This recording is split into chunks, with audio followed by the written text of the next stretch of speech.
The Unabomber's manifesto is a prickly subject. Ted Kaczynski was wrong to mail bombs to people, but I want you to grapple with his ideas just the same. His manifesto can be divided into roughly 3 parts: the problems of technology, the problems of leftism, and the need to overthrow the entire technological system. Maybe when he wrote this in 1995, destroying all technology seemed like a feasible option. I think that ship has sailed, so I've omitted those paragraphs. I know from narrating a history of central banking and the enslavement of mankind that I do not have an ideal narration voice, so I've paid a friend to narrate this one. The text at the top and the bottom of the screen is straight from Ted's manifesto. The stuff in between is my commentary. Sometimes it's very relevant, sometimes not so much. I've treated this like a reference work. Don't feel obligated to pause and read every single word on the screen, although if you do, you'll learn a lot. So without further ado, welcome to my TED Talk. Introduction. 1. The Industrial Revolution and its consequences have been a disaster for the human race. They have greatly increased the life expectancy of those of us who live in advanced countries, but they have destabilized society, have made life unfulfilling, have subjected human beings to indignities, have led to widespread psychological suffering in the third world, to physical suffering as well, and have inflicted severe damage on the natural world. The continued development of technology will worsen the situation. It will certainly subject human beings to greater indignities and inflict greater damage on the natural world. It will probably lead to greater social disruption and psychological suffering, and it may lead to increased physical suffering even in advanced countries. 2. The industrial technological system may survive, or it may break down.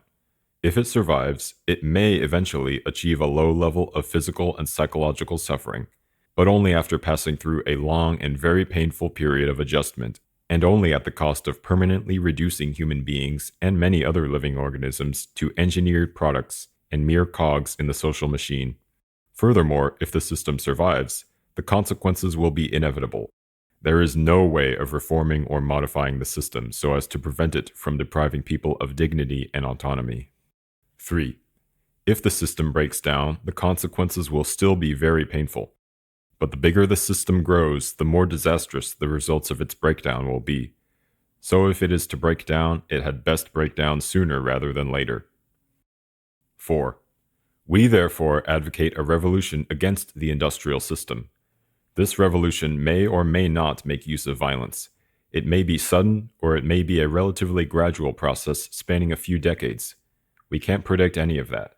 But we do outline in a very general way the measures that those who hate the industrial system should take in order to prepare the way for a revolution against that form of society. This is not to be a political revolution. Its object will be to overthrow not governments, but the economic and technological basis of the present society. 5.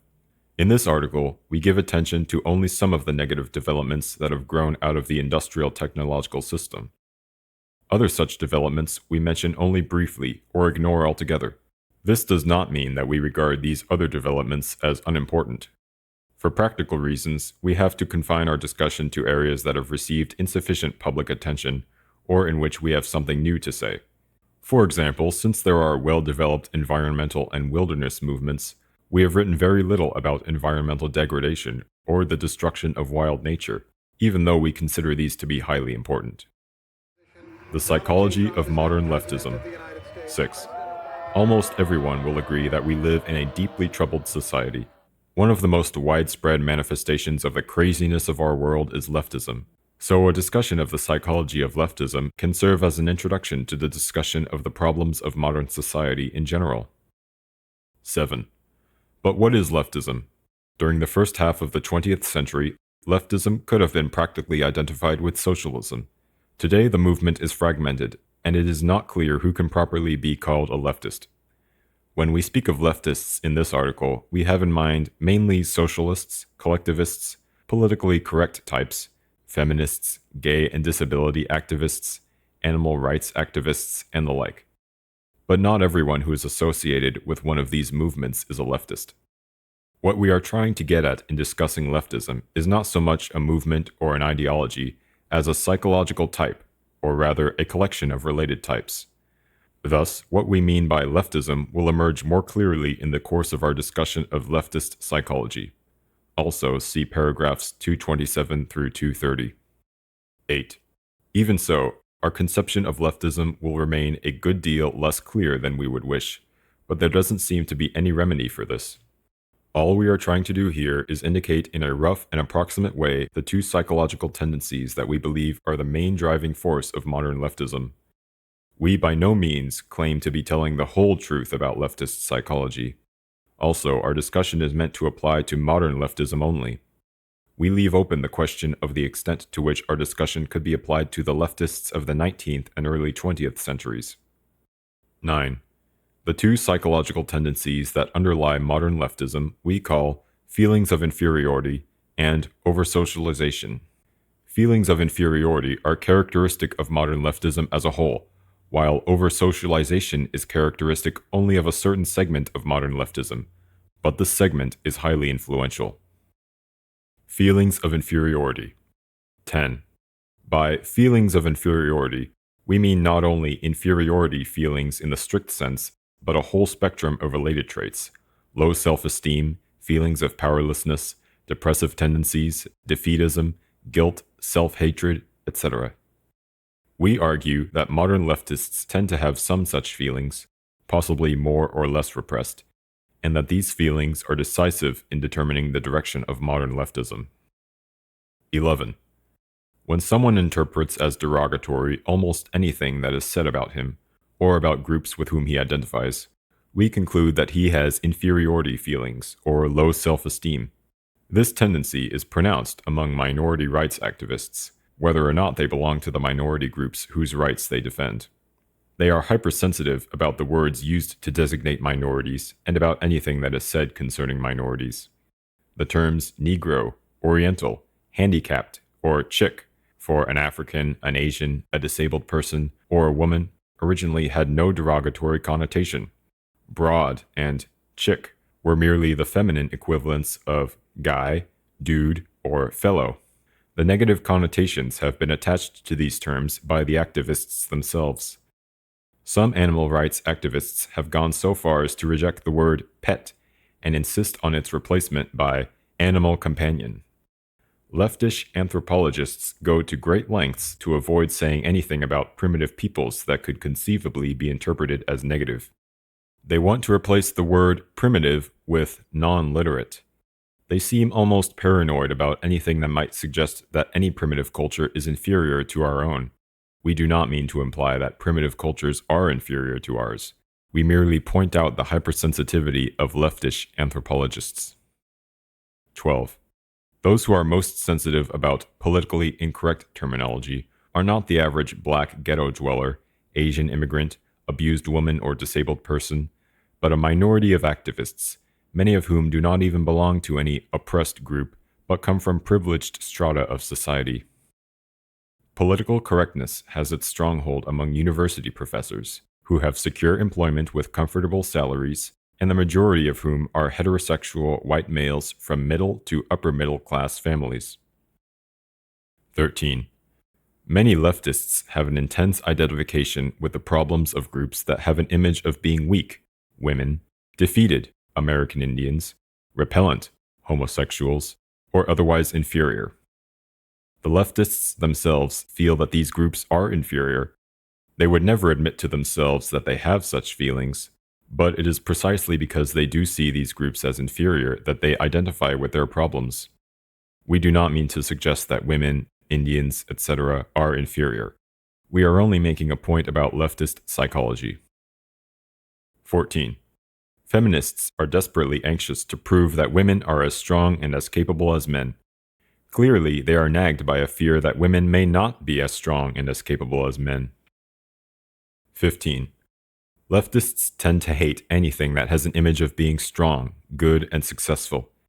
They hate America. They hate Western civilization. They hate white males. They hate rationality. The reasons that leftists give for hating the West, etc., clearly do not correspond with their real motives. They say they hate the West because it is warlike, imperialistic, sexist, ethnocentric, and so forth. But where these same faults appear in socialist countries or in primitive cultures, the leftist finds excuses for them, or at best he grudgingly admits that they exist, whereas he enthusiastically points out, and often greatly exaggerates, these faults where they appear in Western civilization. Thus, it is clear that these faults are not the leftist's real motive for hating America and the West. He hates America and the West because they are strong and successful. 16. Words like self-confidence, self-reliance, initiative, enterprise, optimism, etc., play little role in the liberal and leftist vocabulary. The leftist is anti-individualistic, pro-collectivist. He wants society to solve everyone's problems for them, satisfy everyone's needs for them, take care of them. He is not the sort of person who has an inner sense of confidence in his ability to solve his own problems and satisfy his own needs. The leftist is antagonistic to the concept of competition because, deep inside, he feels like a loser. Loser. 17.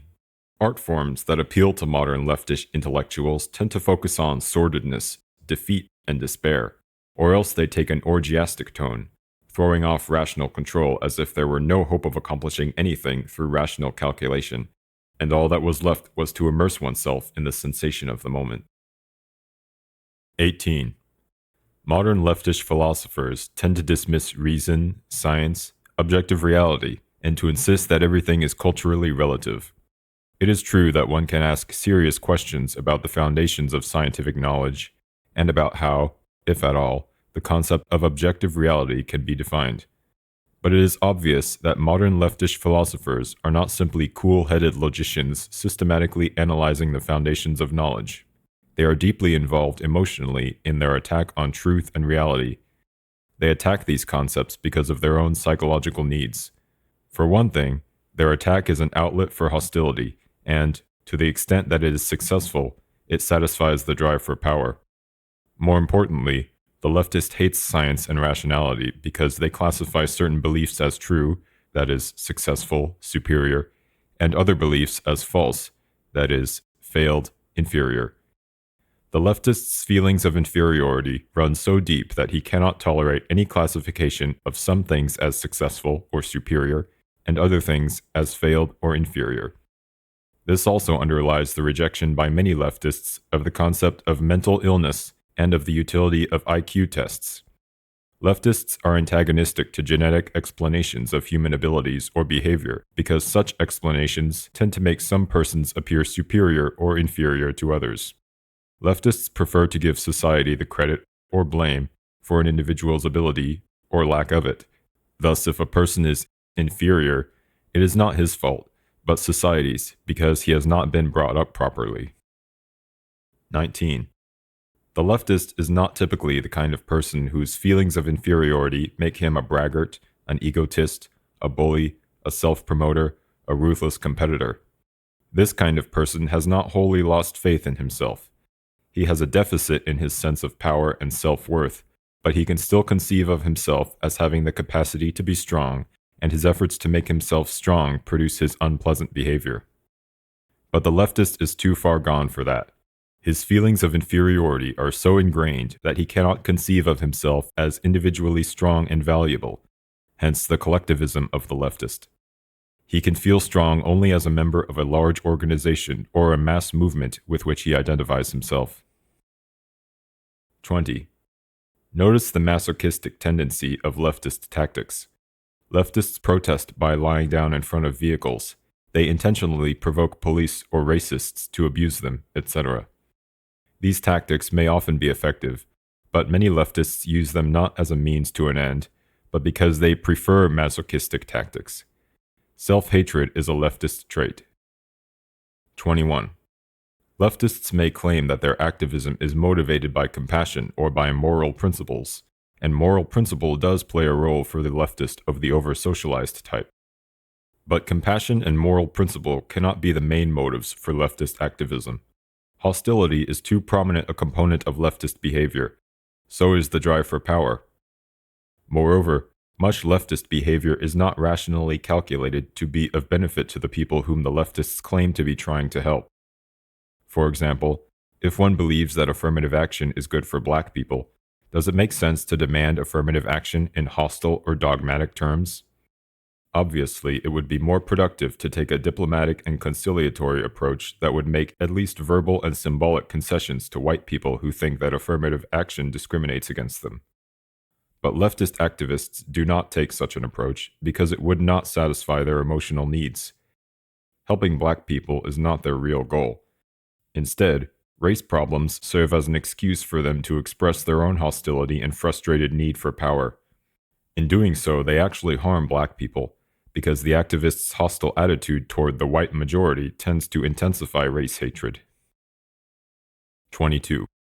If our society had no social problems at all, the leftists would have to invent problems in order to provide themselves with an excuse for making a fuss.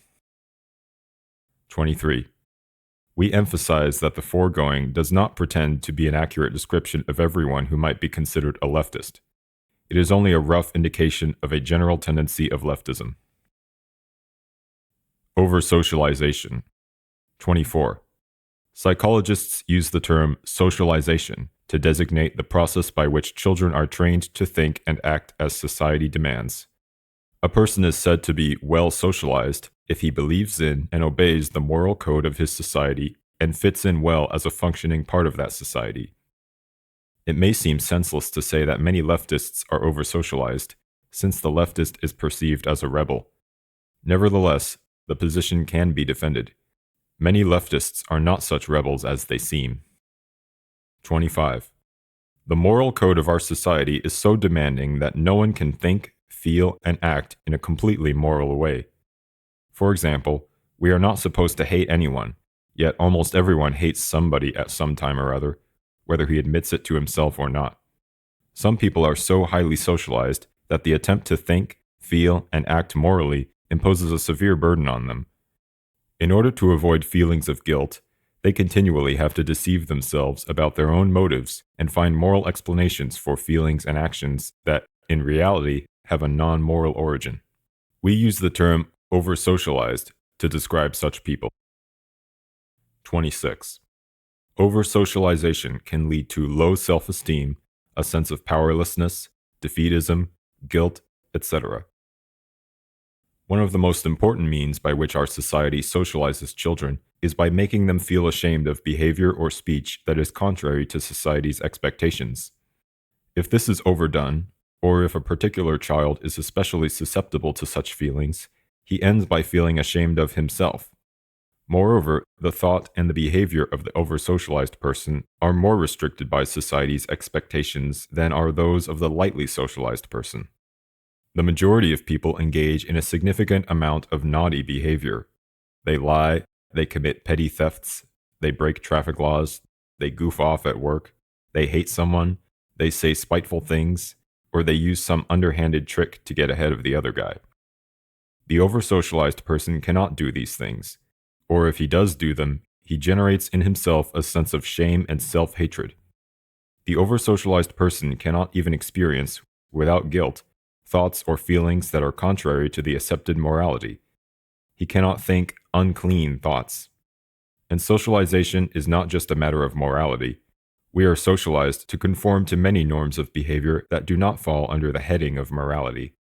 Thus, the oversocialized person is kept on a psychological leash and spends his life running on rails that society has laid down for him. In many oversocialized people, this results in a sense of constraint and powerlessness that can be a severe hardship. We suggest that oversocialization is among the more serious cruelties that human beings inflict on one another. 27. We argue that a very important and influential segment of the modern left is oversocialized, and that their oversocialization is of great importance in determining the direction of modern leftism. Leftists of the oversocialized type tend to be intellectuals or members of the upper middle class.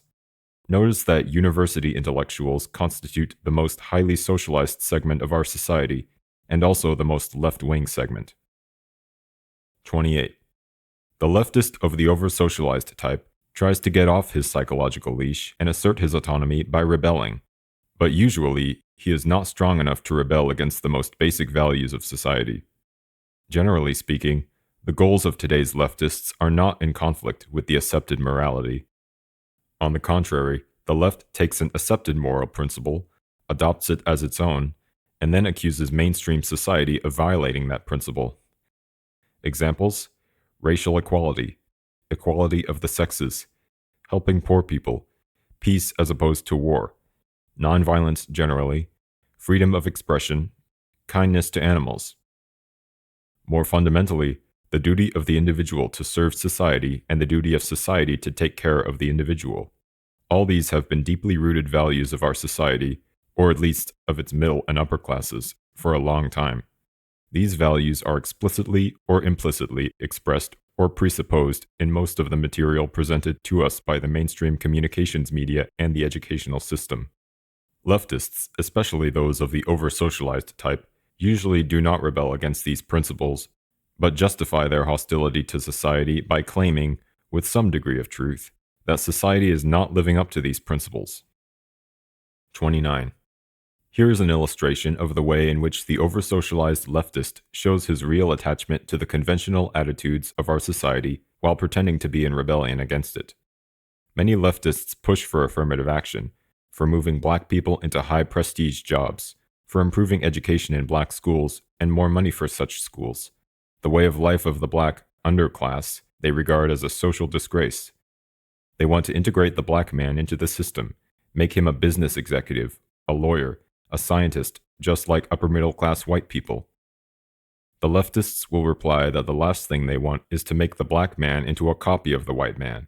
Instead, they want to preserve African American culture. But in what does this preservation of African American culture consist? It can hardly consist in anything more than eating black-style food, listening to black-style music, wearing black-style clothing, and going to a black-style church or mosque. In other words, it can express itself only in superficial matters. In all essential respects, most leftists of the over-socialized type want to make the black man conform to white middle-class ideals. They want to make him study technical subjects, become an executive or a scientist, spend his life climbing the status ladder to prove that black people are as good as white. They want to make black fathers responsible. They want black gangs to become nonviolent, etc. But these are exactly the values of the industrial technological system. The system couldn't care less what kind of music a man listens to, what kind of clothes he wears, or what religion he believes in, as long as he studies in school, holds a respectable job, climbs the status ladder, is a responsible parent, is nonviolent, and so forth. In effect, however much he may deny it, the over-socialized leftist wants to integrate the black man into the system and make him adopt its values. 30. We certainly do not claim that leftists, even of the over-socialized type, never rebel against the fundamental values of our society. Clearly, they sometimes do. Some over-socialized leftists have gone so far as to rebel against one of modern society's most important principles by engaging in physical violence. By their own account, violence is for them a form of liberation. In other words, by committing violence, they break through the psychological restraints that have been trained into them. Because they are over-socialized, these restraints have been more confining for them than for others, hence their need to break free of them. But they usually justify the rebellion in terms of mainstream values. If they engage in violence, they claim to be fighting against racism or the like. 31. We realize that many objections could be raised to the foregoing thumbnail sketch of leftist psychology. The real situation is complex, and anything like a complete description of it would take several volumes, even if the necessary data were available. We claim only to have indicated very roughly the two most important tendencies in the psychology of modern leftism. 32. The problems of the leftist are indicative of the problems of our society as a whole. Low self-esteem, depressive tendencies, and defeatism are not restricted to the left. Though they are especially noticeable in the left, they are widespread in our society. And today's society tries to socialize us to a greater extent than any previous society. We are even told by experts how to eat, how to exercise, how to make love, how to raise our kids, and so forth. The power process. 33.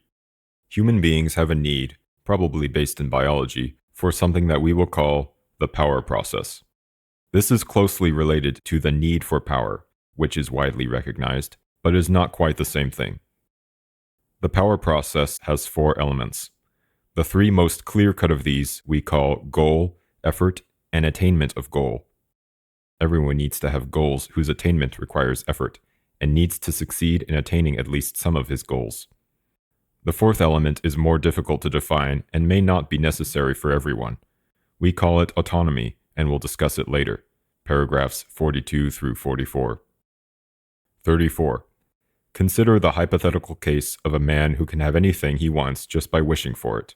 Such a man has power, but he will develop serious psychological problems. At first, he will have a lot of fun, but by and by, he will become acutely bored and demoralized. Eventually, he may become clinically depressed. History shows that leisured aristocracies tend to become decadent. This is not true of fighting aristocracies that have to struggle to maintain their power. But leisured, secure aristocracies that have no need to exert themselves usually become bored, hedonistic, and demoralized, even though they have power. This shows that power is not enough. One must have goals toward which to exercise one's power. 35. Everyone has goals, if nothing else, to obtain the physical necessities of life: food, water, and whatever clothing and shelter are made necessary by the climate. But the leisured aristocrat obtains these things without effort, hence his boredom and demoralization. 36. Non-attainment of important goals results in death if the goals are physical necessities, and in frustration if non-attainment of the goals is compatible with survival. Consistent failure to attain goals throughout life results in defeatism, low self-esteem, or depression. 37. Thus, in order to avoid serious psychological problems, a human being needs goals whose attainment requires effort, and he must have a reasonable rate of success in attaining his goals. Surrogate activities. 38. But not every leisured aristocrat becomes bored or demoralized. For example, the Emperor Hirohito, instead of sinking into decadent hedonism, devoted himself to marine biology, a field in which he became distinguished. When people do not have to exert themselves to satisfy their physical needs, they often set up artificial goals for themselves. In many cases, they then pursue these goals with the same energy and emotional involvement that they otherwise would have put into the search for physical necessities. Thus, the aristocrats of the Roman Empire had their literary pretensions. Many European aristocrats a few centuries ago invested tremendous time and energy in hunting, though they certainly didn't need the meat.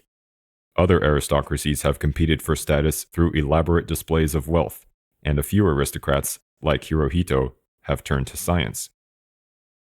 39. We use the term surrogate activity to designate an activity that is directed toward an artificial goal that people set up for themselves merely in order to have some goal to work toward, or let us say, merely for the sake of the fulfillment that they get from pursuing the goal. Here is a rule of thumb for the identification of surrogate activities. Given a person who devotes much time and energy to the pursuit of goal X, ask yourself this: if he had to devote most of his time and energy to satisfying his biological needs, and if that effort required him to use his physical and mental faculties in a varied and interesting way, would he feel seriously deprived because he did not attain goal X? If the answer is no, then that person's pursuit of goal X is a surrogate activity. Hirohito's studies in marine biology clearly constituted a surrogate activity, since it is pretty certain that if Hirohito had had to spend his time working at interesting non-scientific tasks in order to obtain the necessities of life, he would not have felt deprived because he didn't know all about the anatomy and life cycles of marine animals. On the other hand, the pursuit of sex and love, for example, is not a surrogate activity, because most people, even if their existence were otherwise satisfactory, would feel deprived if they passed their lives without ever having a relationship with a member of the opposite sex. But pursuit of an excessive amount of sex, more than one really needs, can be a surrogate activity. 40. In modern industrial society, only minimal effort is necessary to satisfy one's physical needs. It is enough to go through a training program to acquire some petty technical skill, then to come to work on time and exert the very modest effort needed to hold a job. The only requirements are a moderate amount of intelligence and, most of all, simple obedience. If one has those, society takes care of one from cradle to grave. Yes, there is an underclass that cannot take the physical necessities for granted, but we are speaking here of mainstream society. Thus, it is not surprising that modern society is full of surrogate activities. These include scientific work, athletic achievement, humanitarian work, artistic and literary creation, climbing the corporate ladder, acquisition of money and material goods, far beyond the point at which they cease to give any additional physical satisfaction, and social activism when it addresses issues that are not important for the activist personally, as in the case of white activists who work for the rights of non-white minorities. These are not always pure surrogate activities, since for many people, they may be motivated in part by needs other than the need to have some goal to pursue. Scientific work may be motivated in part by a drive for prestige, artistic creation by a need to express feelings, militant social activism by hostility. But for most people who pursue them, these activities are in large part surrogate activities. For example, the majority of scientists will probably agree that the fulfillment they get from their work is more important than the money and prestige they earn. 41. For many, if not most people, surrogate activities are less satisfying than the pursuit of real goals, that is, goals that people would want to attain even if their need for the power process were already fulfilled. One indication of this is the fact that, in many or most cases, people who are deeply involved in surrogate activities are never satisfied, never at rest. Thus, the moneymaker constantly strives for more and more wealth. The scientist no sooner solves one problem than he moves on to the next. The long-distance runner drives himself to run always farther and faster. Many people who pursue surrogate activities will say that they get far more fulfillment from these activities than they do from the mundane business of satisfying their biological needs. But that is because, in our society, the effort needed to satisfy the biological needs has been reduced to triviality. More importantly, in our society, people do not satisfy their biological needs autonomously, but by functioning as parts of an immense social machine. In contrast, people generally have a great deal of autonomy in pursuing their surrogate activities. Autonomy. 42. Autonomy as a part of the power process may not be necessary for every individual, but most people need a greater or lesser degree of autonomy in working toward their goals. Their efforts must be undertaken on their own initiative and must be under their own direction and control. Yet most people do not have to exert this initiative, direction, and control as single individuals. It is usually enough to act as a member of a small group. Thus, if half a dozen people discuss a goal among themselves and make a successful joint effort to attain that goal, their need for the power process will be served.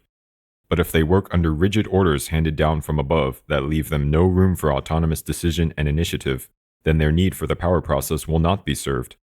The same is true when decisions are made on a collective basis, if the group making the collective decision is so large that the role of each individual is insignificant.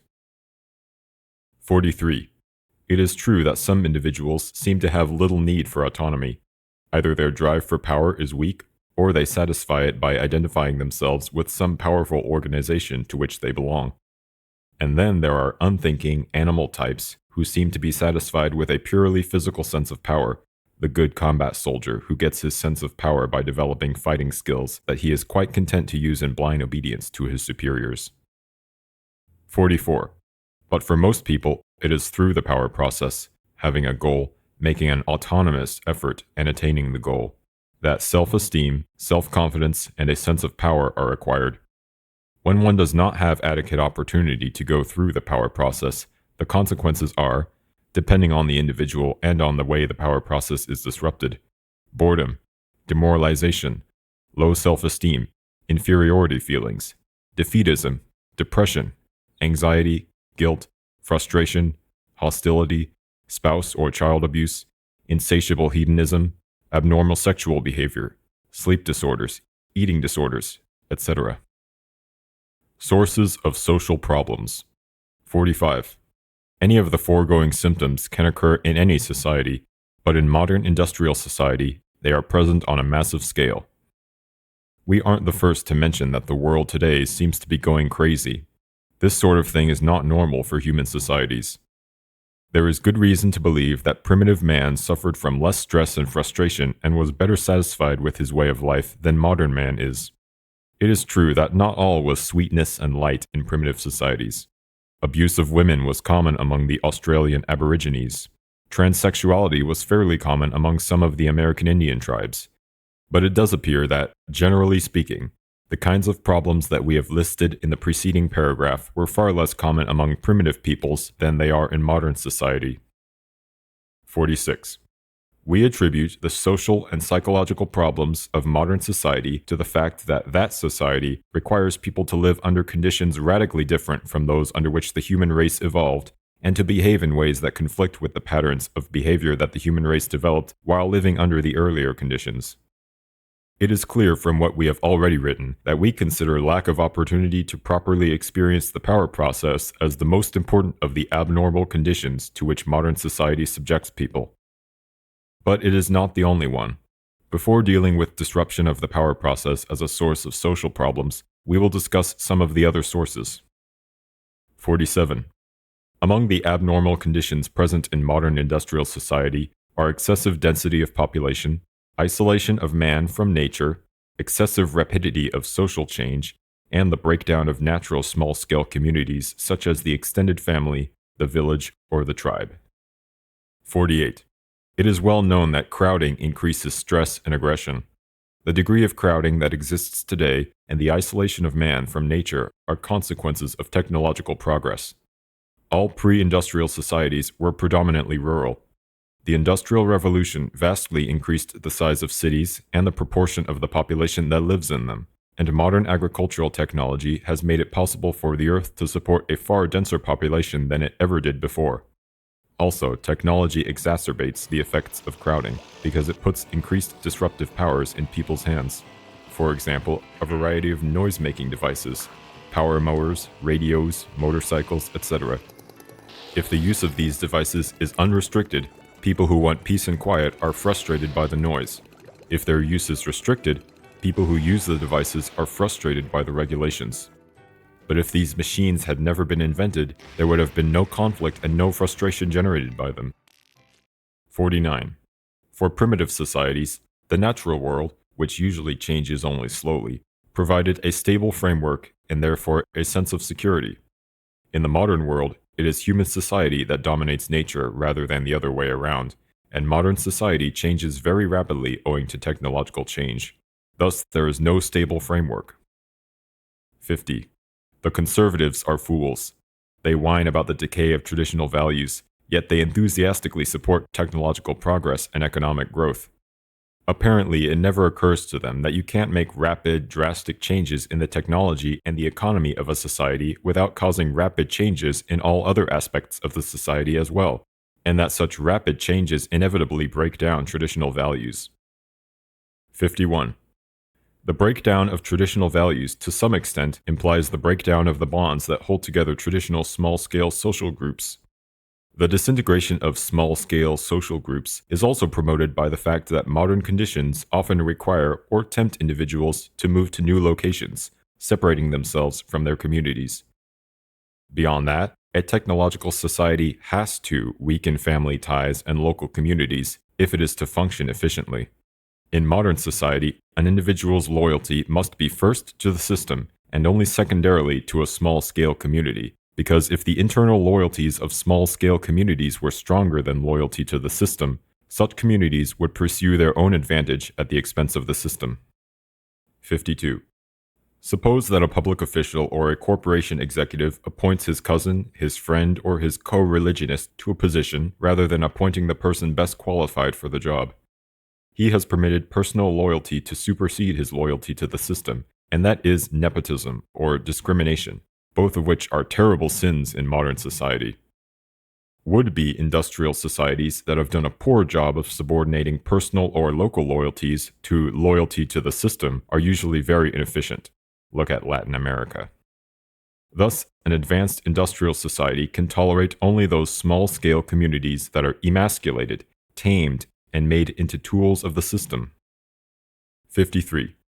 Crowding, rapid change, and the breakdown of communities have been widely recognized as sources of social problems. But we do not believe they are enough to account for the extent of the problems that are seen today. 54.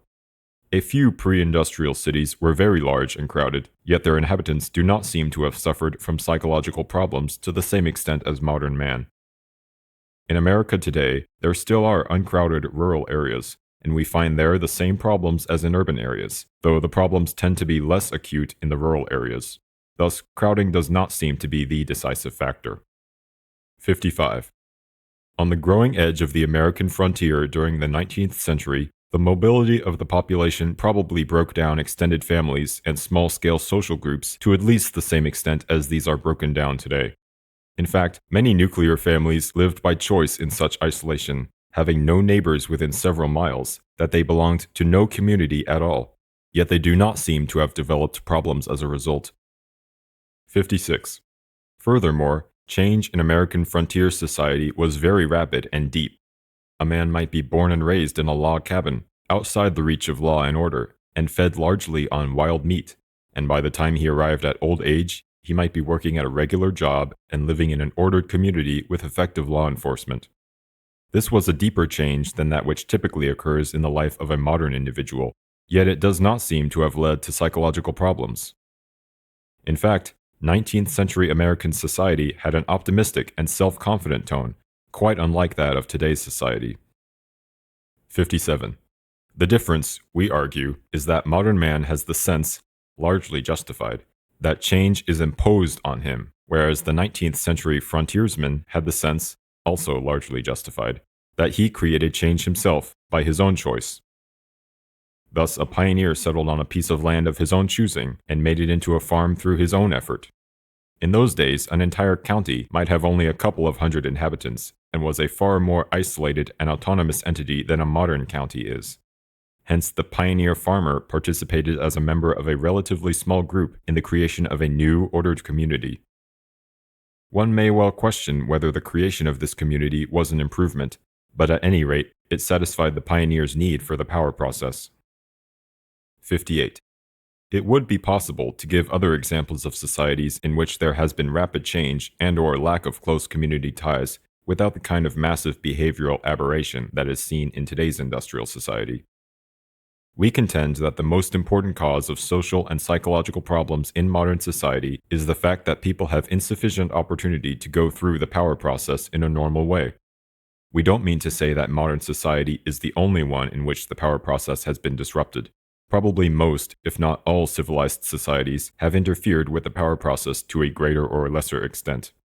But in modern industrial society, the problem has become particularly acute. Leftism, at least in its recent mid to late 20th century form, is in part a symptom of deprivation with respect to the power process. Disruption of the power process in modern society. 59. We divide human drives into three groups. 1. Those drives that can be satisfied with minimal effort. 2.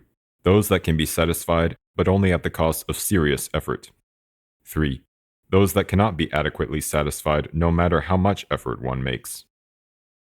The power process is the process of satisfying the drives of the second group. The more drives there are in the third group, the more there is frustration, anger, eventually defeatism, depression, etc. 60. In modern industrial society, natural human drives tend to be pushed into the first and third groups, and the second group tends to consist increasingly of artificially created drives. 61. In primitive societies, physical necessities generally fall into Group 2. They can be obtained, but only at the cost of serious effort. But modern society tends to guarantee the physical necessities to everyone in exchange for only minimal effort, hence, physical needs are pushed into Group 1.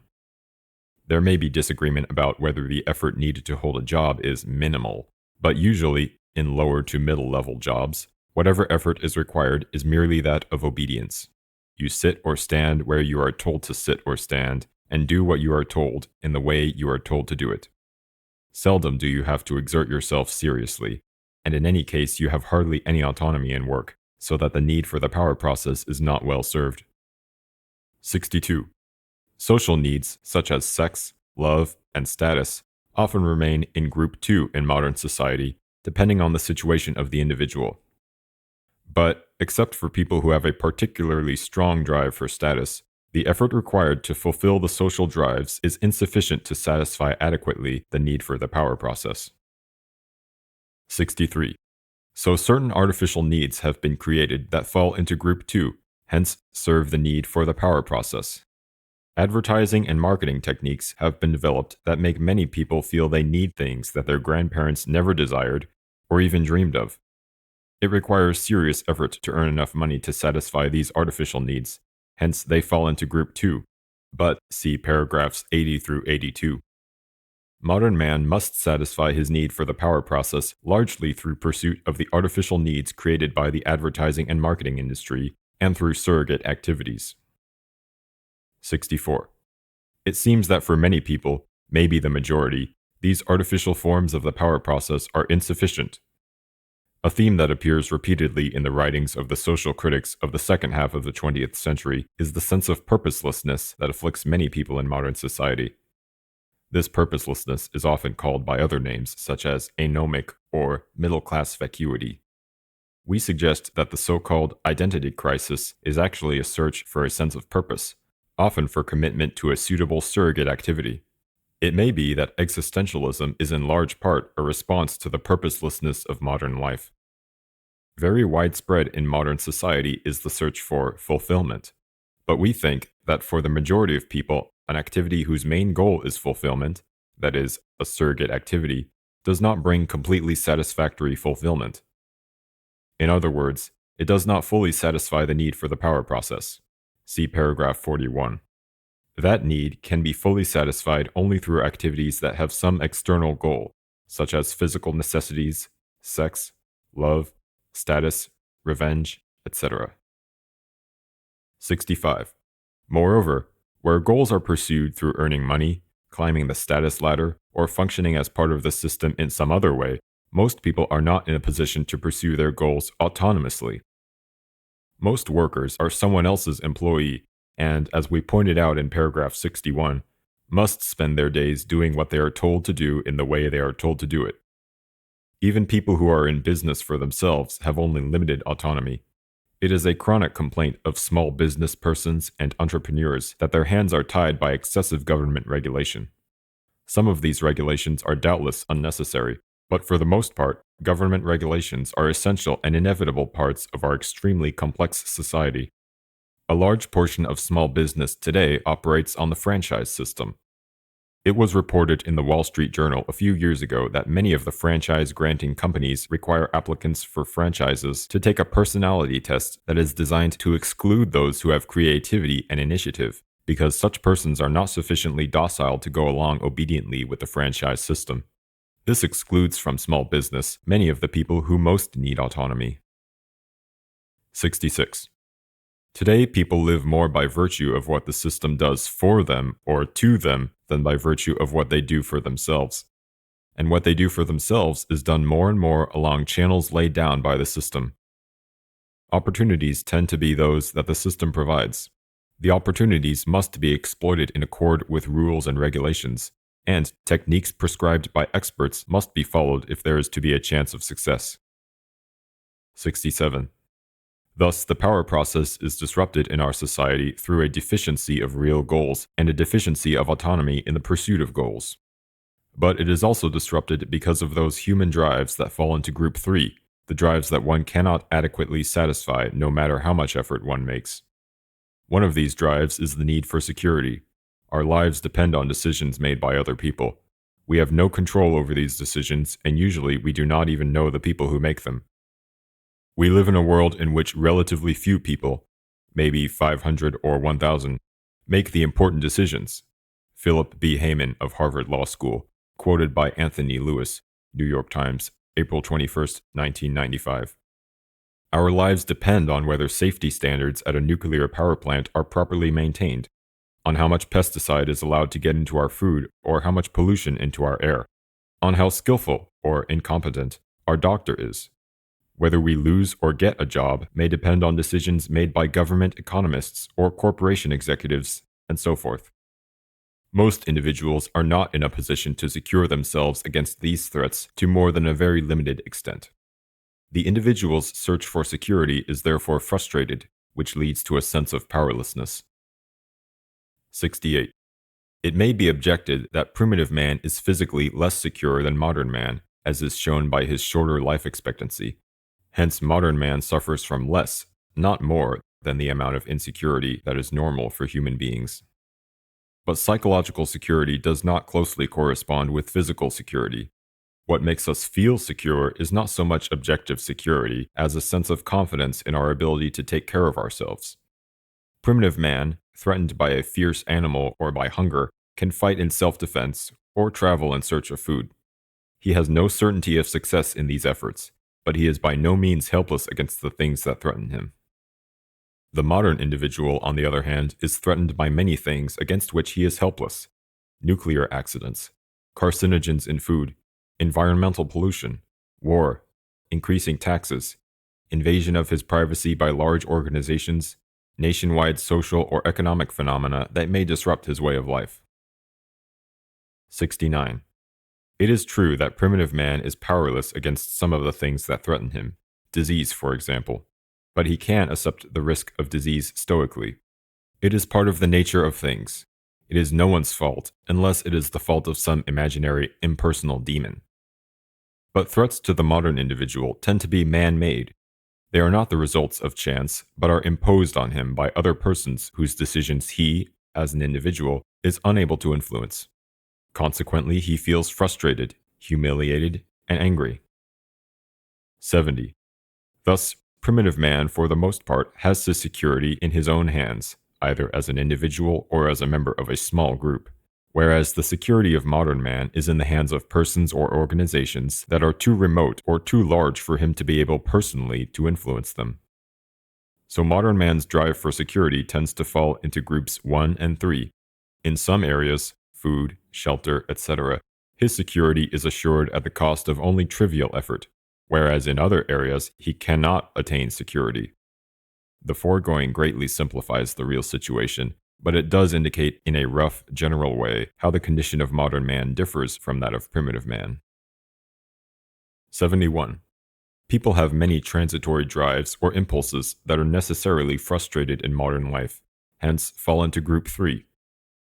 One may become angry, but modern society cannot permit fighting. In many situations, it does not even permit verbal aggression. When going somewhere, one may be in a hurry, or one may be in a mood to travel slowly, but one generally has no choice but to move with the flow of traffic and obey the traffic signals. One may want to do one's work in a different way, but usually one can work only according to the rules laid down by one's employer. In many other ways as well, modern man is strapped down by a network of rules and regulations, explicit or implicit, that frustrate many of his impulses, and thus interfere with the power process. Most of these regulations cannot be dispensed with, because they are necessary for the functioning of industrial society. 72. Modern society is in certain respects extremely permissive. In matters that are irrelevant to the functioning of the system, we can generally do what we please. We can believe in any religion we like, as long as it does not encourage behavior that is dangerous to the system. We can go to bed with anyone we like, as long as we practice safe sex. We can do anything we like, as long as it is unimportant. But in all important matters, the system tends increasingly to regulate our behavior. 73. Behavior is regulated not only through explicit rules, and not only by the government. Control is often exercised through indirect coercion or through psychological pressure or manipulation, and by organizations other than the government, or by the system as a whole. Most large organizations use some form of propaganda to manipulate public attitudes or behavior. Propaganda is not limited to commercials and advertisements, but sometimes it is not even consciously intended as propaganda by the people who make it. For instance, the content of entertainment programming is a powerful form of propaganda. An example of indirect coercion. There is no law that says we have to go to work every day and follow our employer's orders. Legally, there is nothing to prevent us from going to live in the wild like primitive people, or from going into business for ourselves. But in practice, there is very little wild country left, and there is room in the economy for only a limited number of small business owners. Hence, most of us can survive only as someone else's employee. 74. We suggest that modern man's obsession with longevity and with maintaining physical vigor and sexual attractiveness to an advanced age is a symptom of unfulfillment resulting from deprivation with respect to the power process. The midlife crisis also is such a symptom. So is the lack of interest in having children that is fairly common in modern society, but almost unheard of in primitive societies. 75. In primitive societies, life is a succession of stages. The needs and purposes of one stage having been fulfilled, there is no particular reluctance about passing on to the next stage. A young man goes through the power process by becoming a hunter, hunting not for sport or for fulfillment, but to get meat that is necessary for food. In young women, the process is more complex, with greater emphasis on social power. We won't discuss that here. This phase having been successfully passed through, the young man has no reluctance about settling down to the responsibilities of raising a family. In contrast, some modern people indefinitely postpone having children because they are too busy seeking some kind of fulfillment. We suggest that the fulfillment they need is adequate experience of the power process, with real goals instead of the artificial goals of surrogate activities.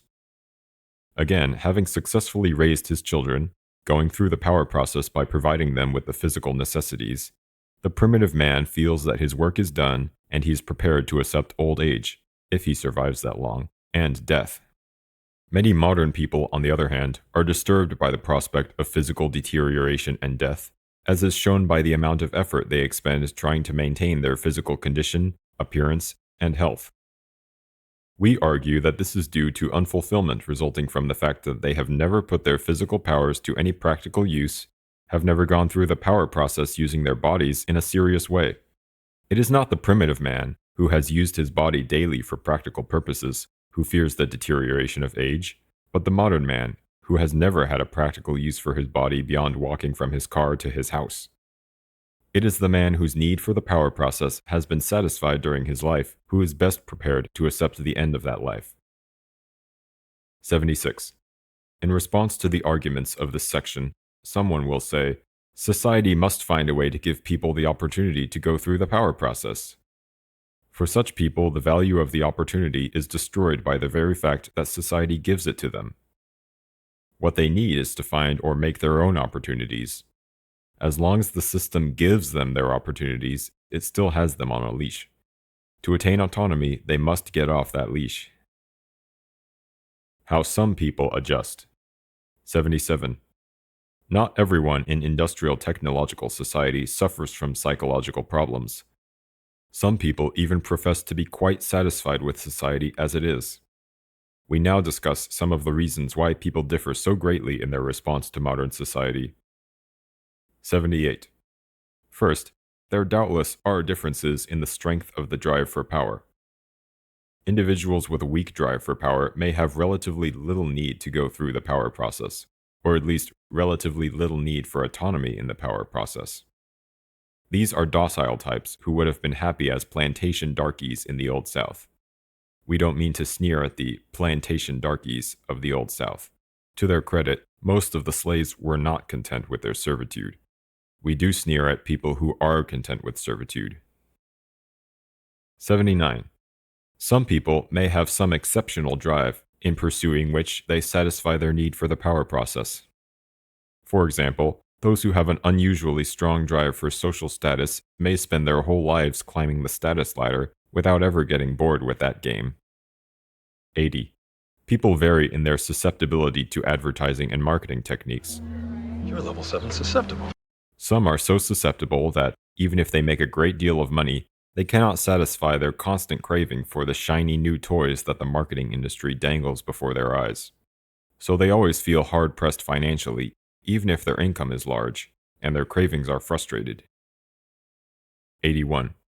Some people have low susceptibility to advertising and marketing techniques. These are the people who aren't interested in money. Material acquisition does not serve their need for the power process. 82. People who have medium susceptibility to advertising and marketing techniques are able to earn enough money to satisfy their craving for goods and services, but only at the cost of serious effort, putting in overtime, taking a second job, earning promotions, etc. Thus, material acquisition serves their need for the power process. But it does not necessarily follow that their need is fully satisfied. They may have insufficient autonomy in the power process. Their work may consist of following orders. And some of their drives may be frustrated, for example, security, aggression. We are guilty of oversimplification in paragraphs 80 through 82 because we have assumed that the desire for material acquisition is entirely a creation of the advertising and marketing industry. Of course, it's not that simple. 83. Some people partly satisfy their need for power by identifying themselves with a powerful organization or mass movement. An individual lacking goals or power joins a movement or an organization, adopts its goals as his own, then works toward those goals. When some of the goals are attained, the individual, even though his personal efforts have played only an insignificant part in the attainment of the goals, feels, through his identification with the movement or organization, as if he had gone through the power process. This phenomenon was exploited by the fascists, Nazis, and communists. Our society uses it too, though less crudely. Example: Manuel Noriega was an irritant to the US. Goal: punish Noriega. The US invaded Panama, effort, and punished Noriega, attainment of goal. Thus, the US went through the power process, and many Americans, because of their identification with the US, experienced the power process vicariously. Hence the widespread public approval of the Panama invasion. It gave people a sense of power. We see the same phenomenon in armies, corporations, political parties, humanitarian organizations, religious or ideological movements. In particular, leftist movements tend to attract people who are seeking to satisfy their need for power. But for most people, identification with a large organization or a mass movement does not fully satisfy the need for power. 84. Another way in which people satisfy their need for the power process is through surrogate activities. As we explained in paragraphs 38 through 40, a surrogate activity is an activity that is directed toward an artificial goal that the individual pursues for the sake of the fulfillment that he gets from pursuing the goal, not because he needs to attain the goal itself. For instance, there is no practical motive for building enormous muscles, hitting a little ball into a hole, or acquiring a complete series of postage stamps. Yet many people in our society devote themselves with passion to bodybuilding, golf, or stamp collecting. Some people are more other-directed than others, and therefore will more readily attach importance to a surrogate activity simply because the people around them treat it as important, or because society tells them it is important. That is why some people get very serious about essentially trivial activities such as sports, or bridge, or chess, or arcane scholarly pursuits, whereas others who are more clear-sighted never see these things as anything but the surrogate activities that they are, and consequently never attach enough importance to them to satisfy their need for the power process in that way. It only remains to point out that in many cases a person's way of earning a living is also a surrogate activity. Not a pure surrogate activity, since part of the motive for the activity is to gain the physical necessities and, for some people, social status and the luxuries that advertising makes them want. But many people put into their work far more effort than is necessary to earn whatever money and status they require, and this extra effort constitutes a surrogate activity. This extra effort, together with the emotional investment that accompanies it, is one of the most potent forces acting toward the continual development and perfecting of the system, with negative consequences for individual freedom. See paragraph 131. Especially for the most creative scientists and engineers, work tends to be largely a surrogate activity. This point is so important that it deserves a separate discussion, which we shall give in a moment. Paragraphs 87 through 92. 85. In this section, we have explained how many people in modern society do satisfy their need for the power process to a greater or lesser extent. But we think that for the majority of people, the need for the power process is not fully satisfied. In the first place, those who have an insatiable drive for status, or who get firmly hooked on a surrogate activity, or who identify strongly enough with a movement or organization to satisfy their need for power in that way, are exceptional personalities. Others are not fully satisfied with surrogate activities, or by identification with an organization. See paragraphs 41, 64. In the second place, too much control is imposed by the system through explicit regulation or through socialization, which results in a deficiency of autonomy and in frustration due to the impossibility of attaining certain goals and the necessity of restraining too many impulses. 86. But even if most people in industrial technological society were well satisfied, we, FC, would still be opposed to that form of society, because, among other reasons, we consider it demeaning to fulfill one's need for the power process through surrogate activities, or through identification with an organization, rather than through pursuit of real goals. The motives of scientists. 87. Science and technology provide the most important examples of surrogate activities. Some scientists claim that they are motivated by curiosity or by a desire to benefit humanity, but it is easy to see that neither of these can be the principal motive of most scientists. As for curiosity, that notion is simply absurd. Most scientists work on highly specialized problems that are not the object of any normal curiosity. For example, is an astronomer, a mathematician, or an entomologist curious about the properties of isopropyl trimethylmethane? Of course not. Only a chemist is curious about such a thing, and he is curious about it only because chemistry is his surrogate activity. Is the chemist curious about the appropriate classification of a new species of beetle? No. That question is of interest only to the entomologist, and he is interested in it only because entomology is his surrogate activity. If the chemist and the entomologist had to exert themselves seriously to obtain the physical necessities, and if that effort exercised their abilities in an interesting way, but in some non-scientific pursuit, then they wouldn't give a damn about isopropyl trimethylmethane or the classification of beetles. Suppose that lack of funds for postgraduate education had led the chemist to become an insurance broker instead of a chemist. In that case, he would have been very interested in insurance matters, but would have cared nothing about isopropyl trimethylmethane. In any case, it is not normal to put into the satisfaction of mere curiosity the amount of time and effort that scientists put into their work. The curiosity explanation for the scientist's motive just doesn't stand up. 88. The benefit of humanity explanation doesn't work any better. Some scientific work has no conceivable relation to the welfare of the human race, most of archaeology or comparative linguistics, for example.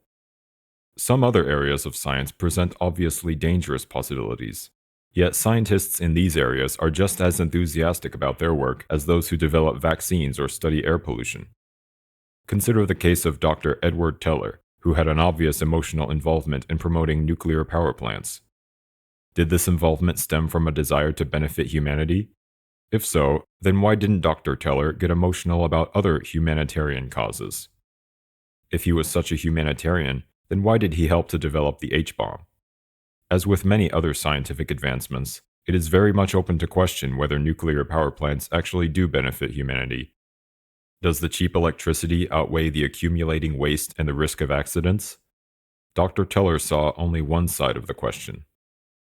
Clearly, his emotional involvement with nuclear power arose not from a desire to benefit humanity, but from a personal fulfillment he got from his work and from seeing it put to practical use. 89. The same is true of scientists generally. With possible rare exceptions, their motive is neither curiosity nor a desire to benefit humanity, but the need to go through the power process, to have a goal, a scientific problem to solve, to make an effort, research, and to attain the goal, solution of the problem. Science is a surrogate activity because scientists work mainly for the fulfillment they get out of the work itself. 90. Of course, it's not that simple. Other motives do play a role for many scientists, money and status, for example. Some scientists may be persons of the type who have an insatiable drive for status, see paragraph 79, and this may provide much of the motivation for their work. No doubt the majority of scientists, like the majority of the general population, are more or less susceptible to advertising and marketing techniques, and need money to satisfy their craving for goods and services.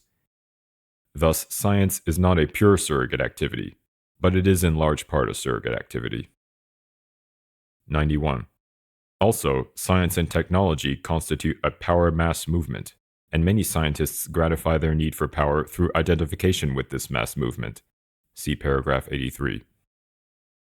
92. Thus science marches on blindly, without regard to the real welfare of the human race or to any other standard, obedient only to the psychological needs of the scientists and of the government officials and corporation executives who provide the funds for research. The nature of freedom. 93. We are going to argue that industrial technological society cannot be reformed in such a way as to prevent it from progressively narrowing the sphere of human freedom. But because freedom is a word that can be interpreted in many ways, we must first make clear what kind of freedom we are concerned with. 94. By freedom, we mean the opportunity to go through the power process with real goals, not the artificial goals of surrogate activities, and without interference, manipulation, or supervision from anyone, especially from any large organization. Freedom means being in control, either as an individual or as a member of a small group, of the life and death issues of one's existence: food, clothing, shelter, and defense against whatever threats there may be in one's environment. Freedom means having power, not the power to control other people, but the power to control the circumstances of one's own life. Coming to bed, honey? Yes, dear. One does not have freedom if anyone else, especially a large organization, has power over one, no matter how benevolently, tolerantly, and permissively that power may be exercised. It is important not to confuse freedom with mere permissiveness. See paragraph 72. 95. It is said that we live in a free society because we have a certain number of constitutionally guaranteed rights. But these are not as important as they seem. The degree of personal freedom that exists in a society is determined more by the economic and technological structure of the society than by its laws or its form of government. Most of the Indian nations of New England were monarchies, and many of the cities of the Italian Renaissance were controlled by dictators. But in reading about these societies, one gets the impression that they allowed far more personal freedom than our society does. In part, this was because they lacked efficient mechanisms for enforcing the ruler's will. There were no modern, well-organized police forces, no rapid, long-distance communications, no surveillance cameras, no dossiers of information about the lives of average citizens. Hence, it was relatively easy to evade control. 97. Constitutional rights are useful up to a point, but they do not serve to guarantee much more than what might be called the bourgeois conception of freedom. According to the bourgeois conception, a free man is essentially an element of a social machine and has only a certain set of prescribed and delimited freedoms, freedoms that are designed to serve the needs of the social machine more than those of the individual. Thus, the bourgeois' free man has economic freedom because that promotes growth and progress. He has freedom of the press because public criticism restrains misbehavior by political leaders. He has a right to a fair trial because imprisonment at the whim of the powerful would be bad for the system. This was clearly the attitude of Simón Bolívar. To him, people deserved liberty only if they used it to promote progress as conceived by the bourgeois. Other bourgeois thinkers have taken a similar view of freedom as a mere means to collective ends. Chester C. Tan, Chinese Political Thought in the 20th Century, page 202, explains the philosophy of the Kuomintang leader Hu Han-min. An individual is granted rights because he is a member of society and his community life requires such rights.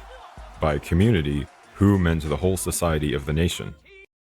And on page 259, Tan states that, according to Karsum Chang Chun-mai, head of the State Socialist Party in China, freedom had to be used in the interest of the state and of the people as a whole. But what kind of freedom does one have if one can use it only as someone else prescribes? FC's conception of freedom is not that of Bolivar, Hu, Chang, or other bourgeois theorists. The trouble with such theorists is that they have made the development and application of social theories their surrogate activity. Consequently, the theories are designed to serve the needs of the theorists, more than the needs of any people who may be unlucky enough to live in a society on which the theories are imposed. 98. One more point to be made in this section. It should not be assumed that a person has enough freedom just because he says he has enough. Freedom is restricted in part by psychological controls of which people are unconscious, and moreover, many people's ideas of what constitutes freedom are governed more by social convention than by their real needs. For example, it's likely that many leftists of the oversocialized type would say that most people, including themselves, are socialized too little rather than too much. Yet the over-socialized leftist pays a heavy psychological price for his high level of socialization. Some principles of history. 99. Think of history as being the sum of two components: an erratic component that consists of unpredictable events that follow no discernible pattern, and a regular component that consists of long-term historical trends. Here we are concerned with the long-term trends. 100.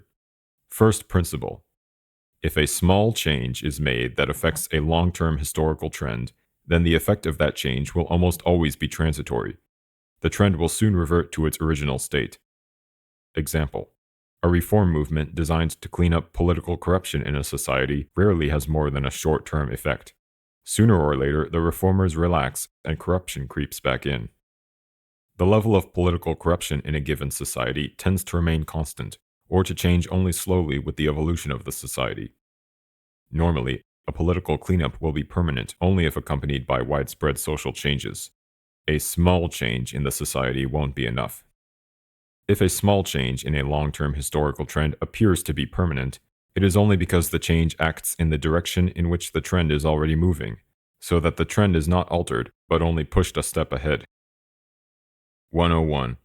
The first principle is almost a tautology. If a trend were not stable with respect to small changes, it would wander at random rather than following a definite direction. In other words, it would not be a long-term trend at all. 102. Second principle. If a change is made that is sufficiently large to alter permanently a long-term historical trend, then it will alter the society as a whole. In other words, a society is a system in which all parts are interrelated, and you can't permanently change any important part without changing all other parts as well. 103. Third principle. If a change is made that is large enough to alter permanently a long-term trend, then the consequences for the society as a whole cannot be predicted in advance. Unless various other societies have passed through the same change and have all experienced the same consequences, in which case one can predict on empirical grounds that another society that passes through the same change will be like to experience similar consequences. 104. Fourth principle. A new kind of society cannot be designed on paper. That is, you cannot plan out a new form of society in advance, then set it up and expect it to function as it was designed to do. 105. The third and fourth principles result from the complexity of human societies. A change in human behavior will affect the economy of a society and its physical environment. The economy will affect the environment, and vice versa. And the changes in the economy and the environment will affect human behavior in complex, unpredictable ways, and so forth. The network of causes and effects is far too complex to be untangled and understood. 106. Fifth principle. People do not consciously and rationally choose the form of their society. Societies develop through processes of social evolution that are not under rational human control. 107. The fifth principle is a consequence of the other four. 108. To illustrate, by the first principle, generally speaking, an attempt at social reform either acts in the direction in which the society is developing anyway, so that it merely accelerates a change that would have occurred in any case, or else it has only a transitory effect, so that the society soon slips back into its old groove. To make a lasting change in the direction of development of any important aspect of a society, reform is insufficient, and revolution is required. A revolution does not necessarily involve an armed uprising or the overthrow of a government. By the second principle, a revolution never changes only one aspect of a society, it changes the whole society. And by the third principle, changes occur that were never expected or desired by the revolutionaries. By the fourth principle, when revolutionaries or utopians set up a new kind of society, it never works out as planned. 109. The American Revolution does not provide a counterexample. The American Revolution was not a revolution in our sense of the word, but a war of independence followed by a rather far-reaching political reform. The Founding Fathers did not change the direction of development of American society, nor did they aspire to do so. They only freed the development of American society from the retarding effect of British rule. Their political reform did not change any basic trend, but only pushed American political culture along its natural direction of development. British society, of which American society was an offshoot, had been moving for a long time in the direction of representative democracy. And prior to the War of Independence, the Americans were already practicing a significant degree of representative democracy in the colonial assemblies. The political system established by the Constitution was modeled on the British system and on the colonial assemblies. With major alteration, to be sure. There is no doubt that the Founding Fathers took a very important step. But it was a step along the road that the English-speaking world was already traveling. The proof is that Britain and all of its colonies that were populated predominantly by people of British descent ended up with systems of representative democracy essentially similar to that of the United States. If the Founding Fathers had lost their nerve and declined to sign the Declaration of Independence, our way of life today would not have been significantly different. Maybe we would have had somewhat closer ties to Britain, and would have had a parliament and prime minister instead of a Congress and president. No big deal. Thus, the American Revolution provides not a counterexample to our principles, but a good illustration of them. 110. Still, one has to use common sense in applying the principles. They are expressed in imprecise language that allows latitude for interpretation, and exceptions to them can be found.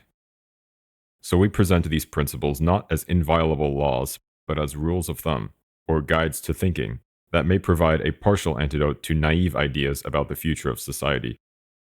The principles should be borne constantly in mind, and whenever one reaches a conclusion that conflicts with them, one should carefully re-examine one's thinking and retain the conclusion only if one has good, solid reasons for doing so. Industrial technological society cannot be reformed. 111.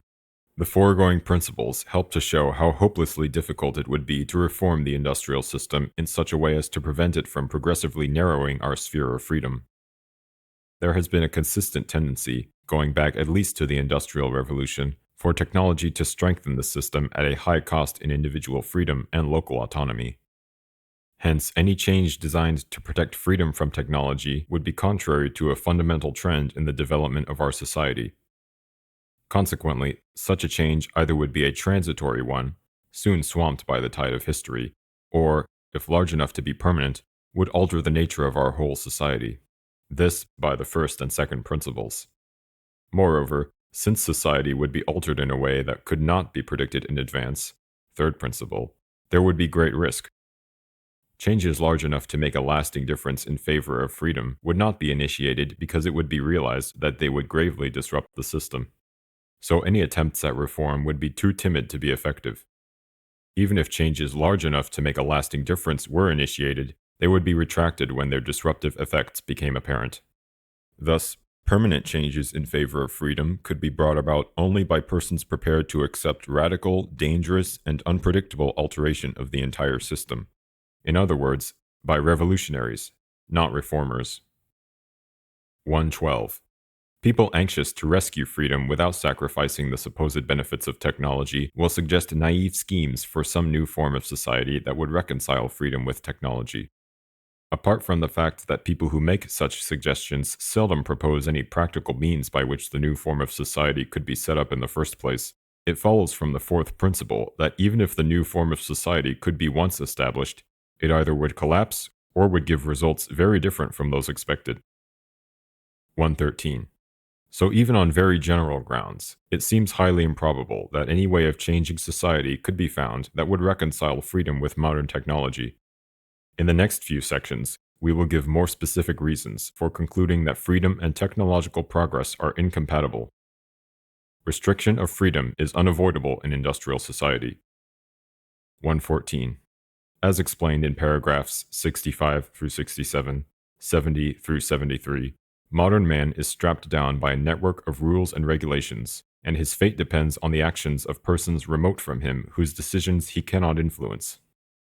This is not accidental or a result of the arbitrariness of arrogant bureaucrats.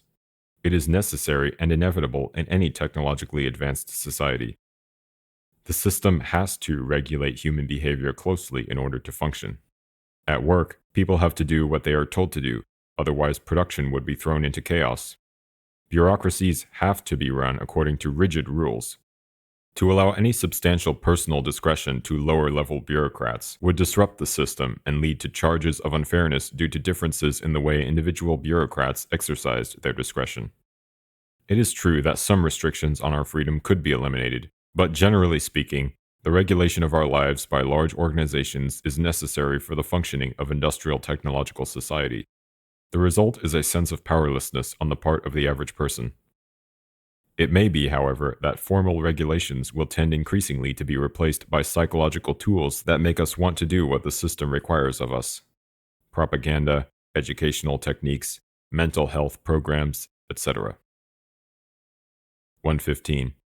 The system has to force people to behave in ways that are increasingly remote from the natural pattern of human behavior.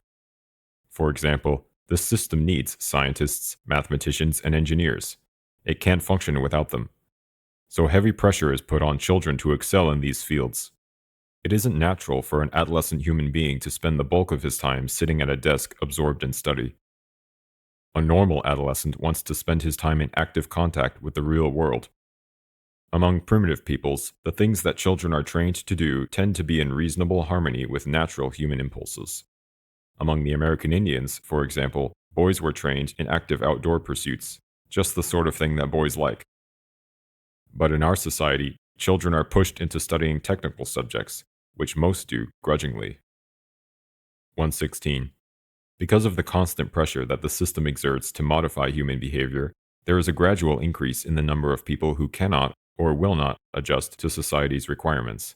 Welfare leeches, youth gang members, cultists, anti-government rebels, radical environmentalist saboteurs, dropouts, and resistors of various kinds. 117. In any technologically advanced society, the individual's fate must depend on decisions that he personally cannot influence to any great extent. A technological society cannot be broken down into small autonomous communities, because production depends on the cooperation of very large numbers of people and machines. Such a society must be highly organized, and decisions have to be made that affect very large numbers of people. When a decision affects, say, 1 million people, then each of the affected individuals has, on the average, only a 1/1,000,000th share in making the decision. What usually happens in practice is that decisions are made by public officials or corporation executives or by technical specialists.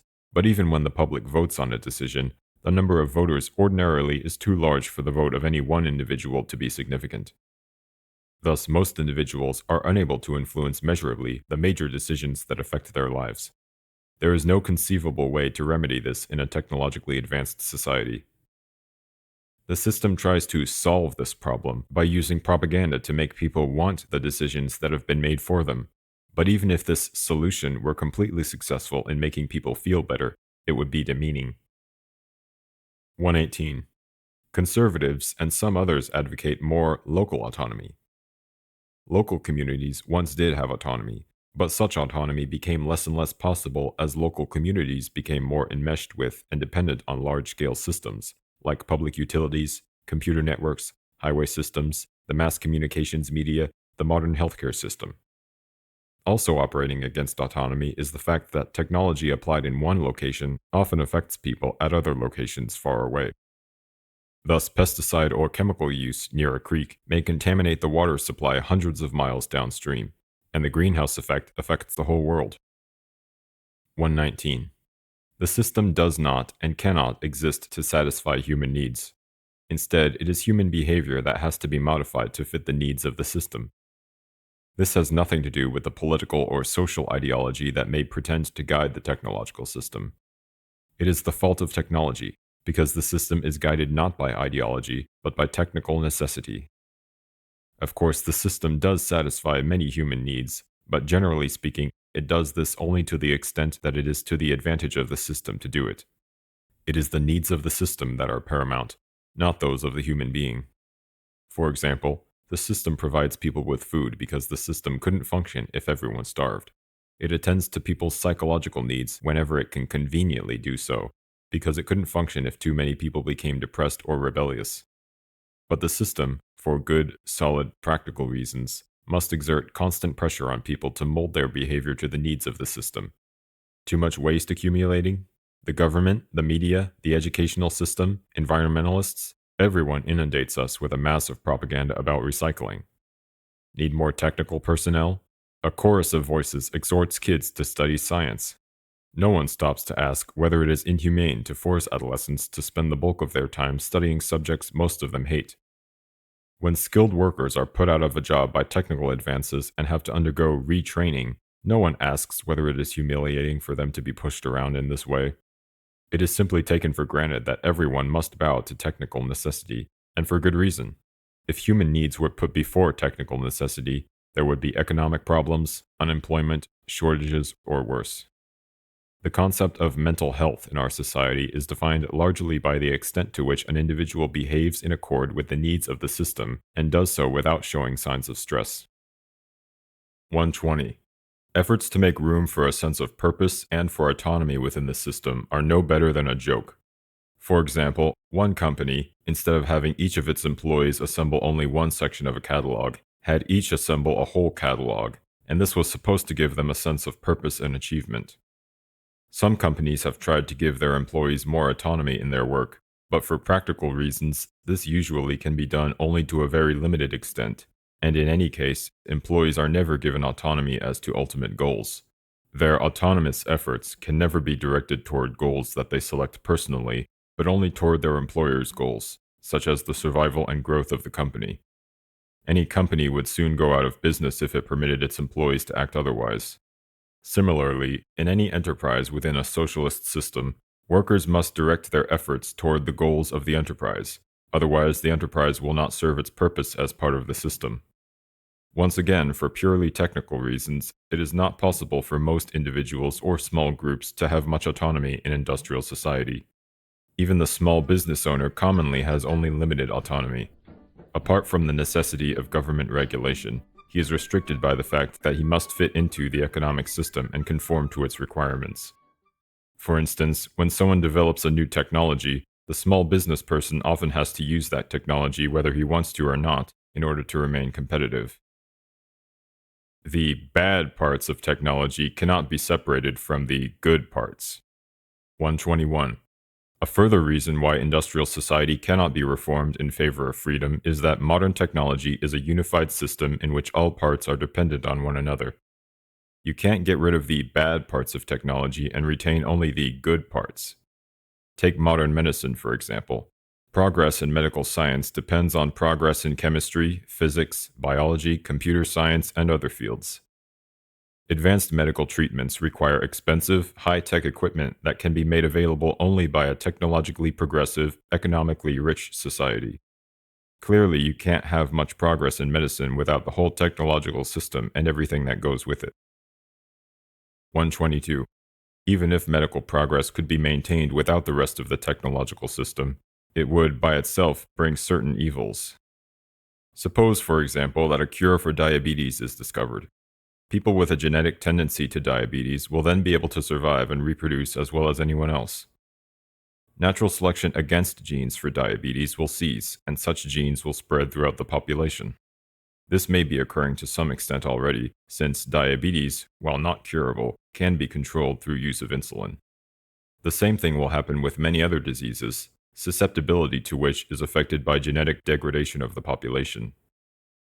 The only solution will be some sort of eugenics program or extensive genetic engineering of human beings, so that man in the future will no longer be a creation of nature, or of chance, or of God, depending on your religious or philosophical opinions, but a manufactured product. 123. If you think that big government interferes in your life too much now, just wait till the government starts regulating the genetic constitution of your children. Such regulation will inevitably follow the introduction of genetic engineering of human beings, because the consequences of unregulated genetic engineering would be disastrous. 124. The usual response to such concerns is to talk about medical ethics. But a code of ethics would not serve to protect freedom in the face of medical progress. It would only make matters worse. A code of ethics applicable to genetic engineering would be, in effect, a means of regulating the genetic constitution of human beings. Somebody, probably the upper middle class mostly, would decide that such and such applications of genetic engineering were ethical, and others were not, so that in effect they would be imposing their own values on the genetic constitution of the population at large. Even if a code of ethics were chosen on a completely democratic basis, the majority would be imposing their own values on any minorities who might have a different idea of what constituted an ethical use of genetic engineering. The only code of ethics that would truly protect freedom would be one that prohibited any genetic engineering of human beings, and you can be sure that no such code will ever be applied in a technological society. No code that reduced genetic engineering to a minor role could stand up for long, because the temptation presented by the immense power of biotechnology would be irresistible, especially since, to the majority of people, many of its applications will seem obviously and unequivocally good, eliminating physical and mental diseases, giving people the abilities they need to get along in today's world. Inevitably, genetic engineering will be used extensively, but only in ways consistent with the needs of the industrial technological system. Technology is a more powerful social force than the aspiration for freedom. 125. It is not possible to make a lasting compromise between technology and freedom, because technology is by far the more powerful social force and continually encroaches on freedom through repeated compromises. Imagine the case of two neighbors, each of whom, at the outset, owns the same amount of land, but one of whom is more powerful than the other. The powerful one demands a piece of the other's land. The weak one refuses. The powerful one says, "Okay, let's compromise. Give me half of what I asked." The weak one has little choice but to give in. Sometime later, the powerful neighbor demands another piece of land. Again, there is a compromise, and so forth. By forcing a long series of compromises on the weaker man, the powerful one eventually gets all of his land. So it goes in the conflict between technology and freedom. 126. Let us explain why technology is a more powerful social force than the aspiration for freedom. 127. A technological advance that appears not to threaten freedom often turns out to threaten it very seriously later on. For example, consider motorized transport. A walking man formerly could go where he pleased, go at his own pace without observing any traffic regulations, and was independent of technological support systems. When motor vehicles were introduced, they appeared to increase man's freedom.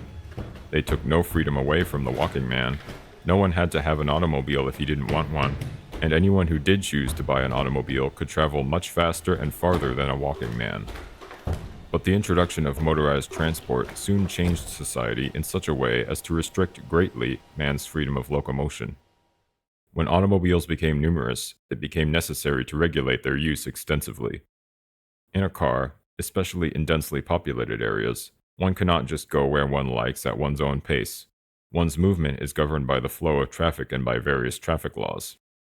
One is tied down by various obligations, license requirements, driver test, renewing registration, insurance, maintenance required for safety, monthly payments on purchase price. Moreover, the use of motorized transport is no longer optional.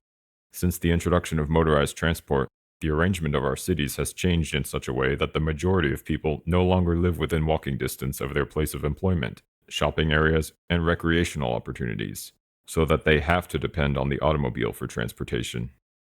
Or else they must use public transportation, in which case they have even less control over their own movement than when driving a car. Even the walker's freedom is now greatly restricted. In the city, he continually has to stop to wait for traffic lights that are designed mainly to serve auto traffic. In the country, motor traffic makes it dangerous and unpleasant to walk along the highway. Note this important point that we have just illustrated with the case of motorized transport. When a new item of technology is introduced as an option that an individual can accept or not as he chooses, it does not necessarily remain optional. In many cases, the new technology changes society in such a way that people eventually find themselves forced to use it. 128. While technological progress as a whole continually narrows our sphere of freedom, each new technical advance, considered by itself, appears to be desirable. Electricity, indoor plumbing, rapid long-distance communications. How could one argue against any of these things, or against any other of the innumerable technical advances that have made modern society? It would have been absurd to resist the introduction of the telephone, for example. It offered many advantages and no disadvantages. Yet, as we explained in paragraphs 59 through 76, all these technical advances taken together have created a world in which the average man's fate is no longer in his own hands, or in the hands of his neighbors and friends, but in those of politicians, corporation executives, and remote, anonymous technicians and bureaucrats whom he as an individual has no power to influence. The same process will continue in the future. Take genetic engineering, for example. Few people will resist the introduction of a genetic technique that eliminates a hereditary disease. It does no apparent harm and prevents much suffering. Yet a large number of genetic improvements taken together will make the human being into an engineered product rather than a free creation of chance, or of God, or whatever, depending on your religious beliefs. 129. Another reason why technology is such a powerful social force is that, within the context of a given society, technological progress marches in only one direction. It can never be reversed. Once a technical innovation has been introduced, people usually become dependent on it, so that they can never again do without it, unless it is replaced by some still more advanced innovation. Not only do people become dependent as individuals on a new item of technology, but, even more, the system as a whole becomes dependent on it. Imagine what would happen to the system today if computers, for example, were eliminated. Thus, the system can move in only one direction, toward greater technologization. Technology repeatedly forces freedom to take a step back, but technology can never take a step back, short of the overthrow of the whole technological system. 130. Technology advances with great rapidity and threatens freedom at many different points at the same time: crowding, rules and regulations, increasing dependence of individuals on large organizations, propaganda and other psychological techniques, genetic engineering, invasion of privacy through surveillance devices and computers, etc. To hold back any one of the threats to freedom would require a long and difficult social struggle. Those who want to protect freedom are overwhelmed by the sheer number of new attacks and the rapidity with which they develop, hence they become apathetic and no longer resist. To fight each of the threats separately would be futile. Success can be hoped for only by fighting the technological system as a whole, but that is revolution, not reform. 131.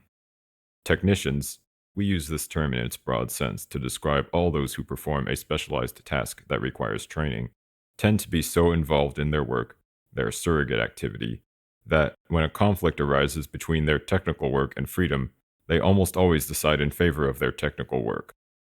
This is obvious in the case of scientists, but it also appears elsewhere. Educators, humanitarian groups, conservation organizations do not hesitate to use propaganda or other psychological techniques to help them achieve their laudable ends. Corporations and government agencies, when they find it useful, do not hesitate to collect information about individuals without regard to their privacy. Law enforcement agencies are frequently inconvenienced by the constitutional rights of suspects and of completely innocent persons, and they do whatever they can do legally, or sometimes illegally, to restrict or circumvent those rights. Most of these educators, government officials, and law officers believe in freedom, privacy, and constitutional rights, but when these conflict with their work, they usually feel that their work is more important. 132. It is well known that people generally work better and more persistently when striving for a reward than when attempting to avoid a punishment or negative outcome. Scientists and other technicians are motivated mainly by the rewards they get through their work. But those who oppose technological invasions of freedom are working to avoid a negative outcome. Consequently, there are few who work persistently and well at this discouraging task.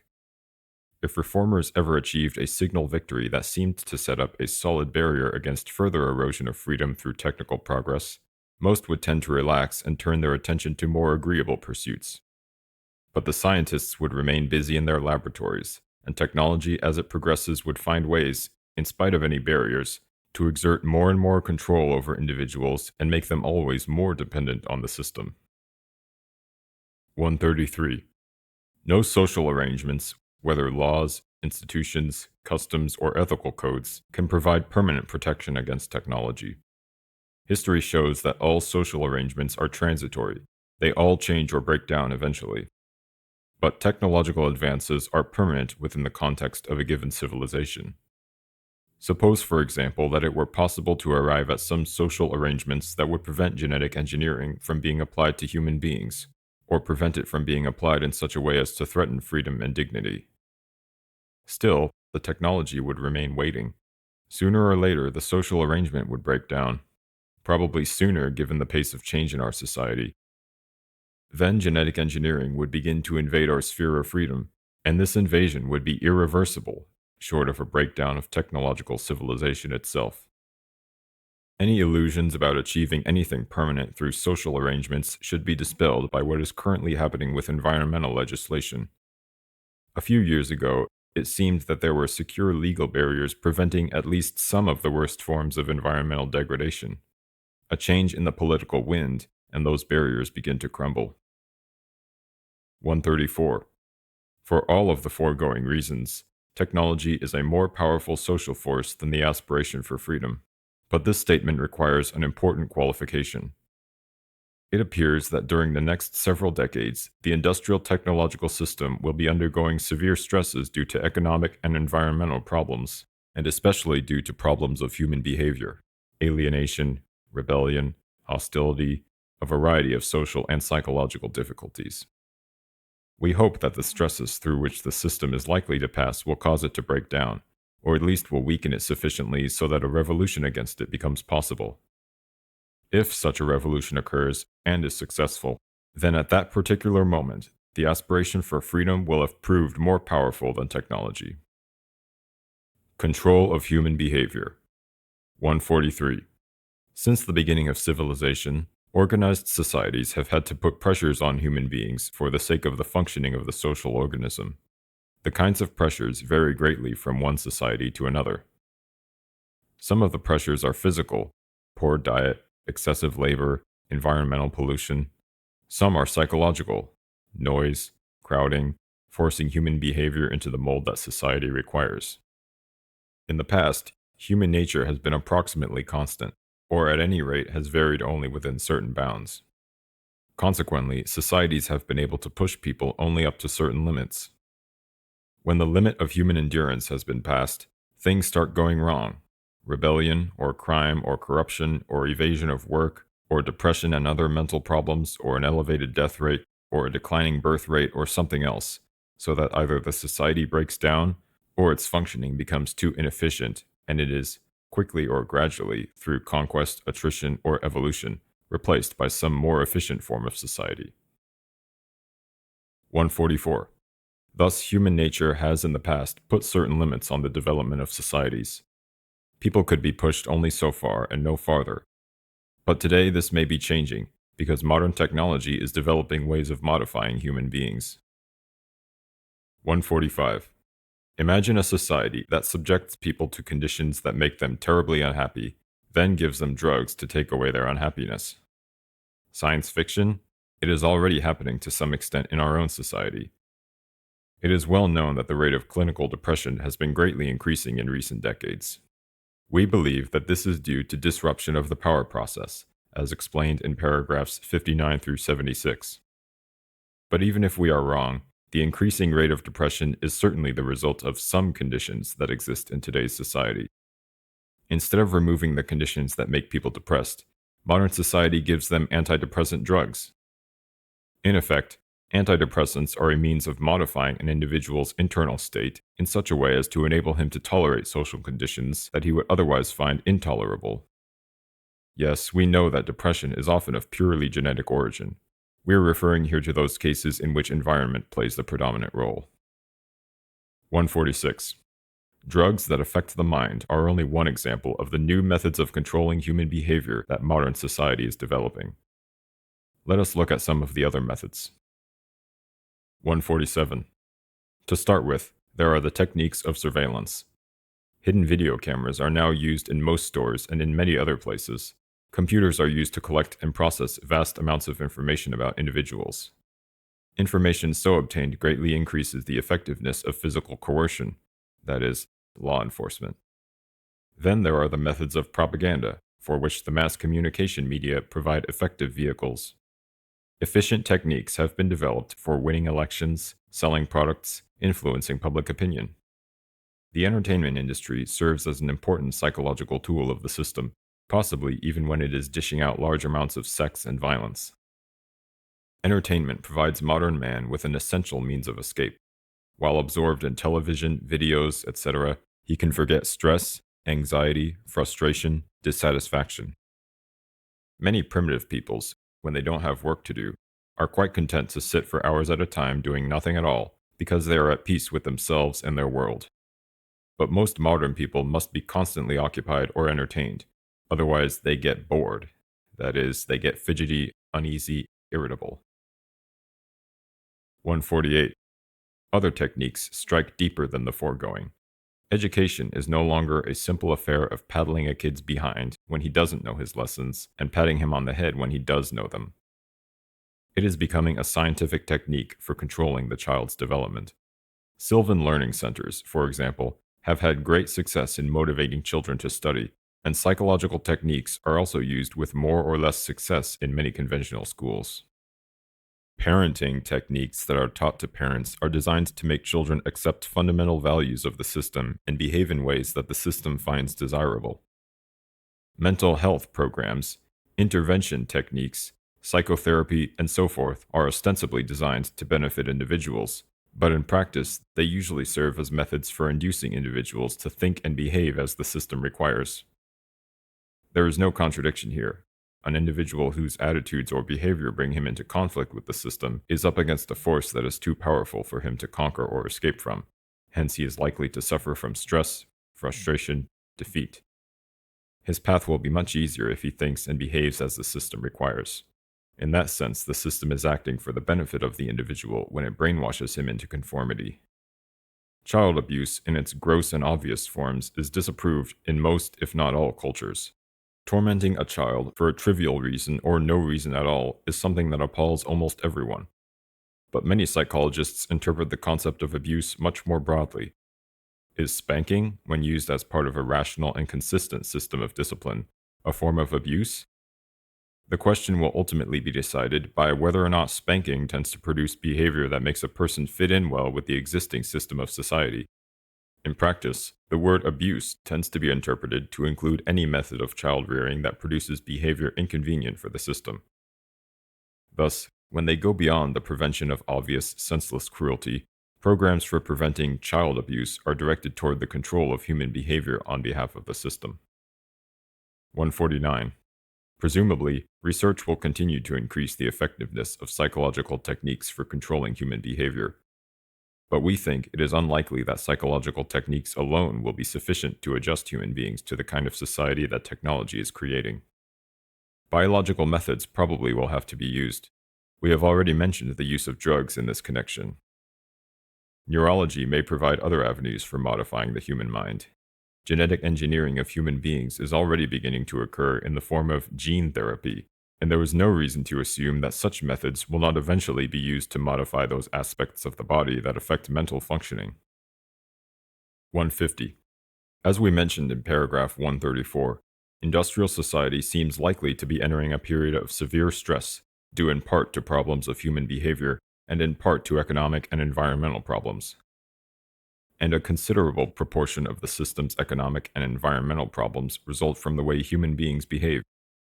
Alienation, low self-esteem, depression, hostility, rebellion, children who won't study, youth gangs, illegal drug use, rape, child abuse, other crimes, unsafe sex, teen pregnancy, population growth, political corruption, race hatred, ethnic rivalry, bitter ideological conflict, for example, pro-choice versus pro-life, political extremism, terrorism, sabotage, anti-government groups, hate groups.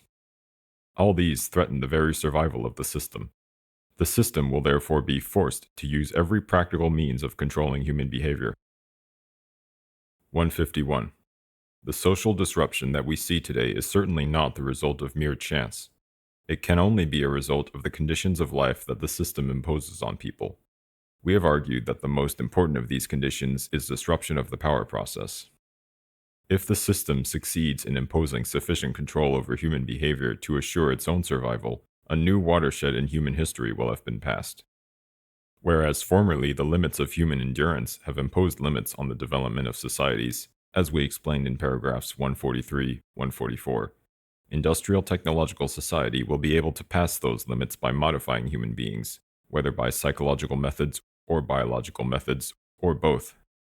In the future, social systems will not be adjusted to suit the needs of human beings. Instead, human beings will be adjusted to suit the needs of the system. Future! Future! 152. Generally speaking, technological control over human behavior will probably not be introduced with a totalitarian intention, or even through a conscious desire to restrict human freedom.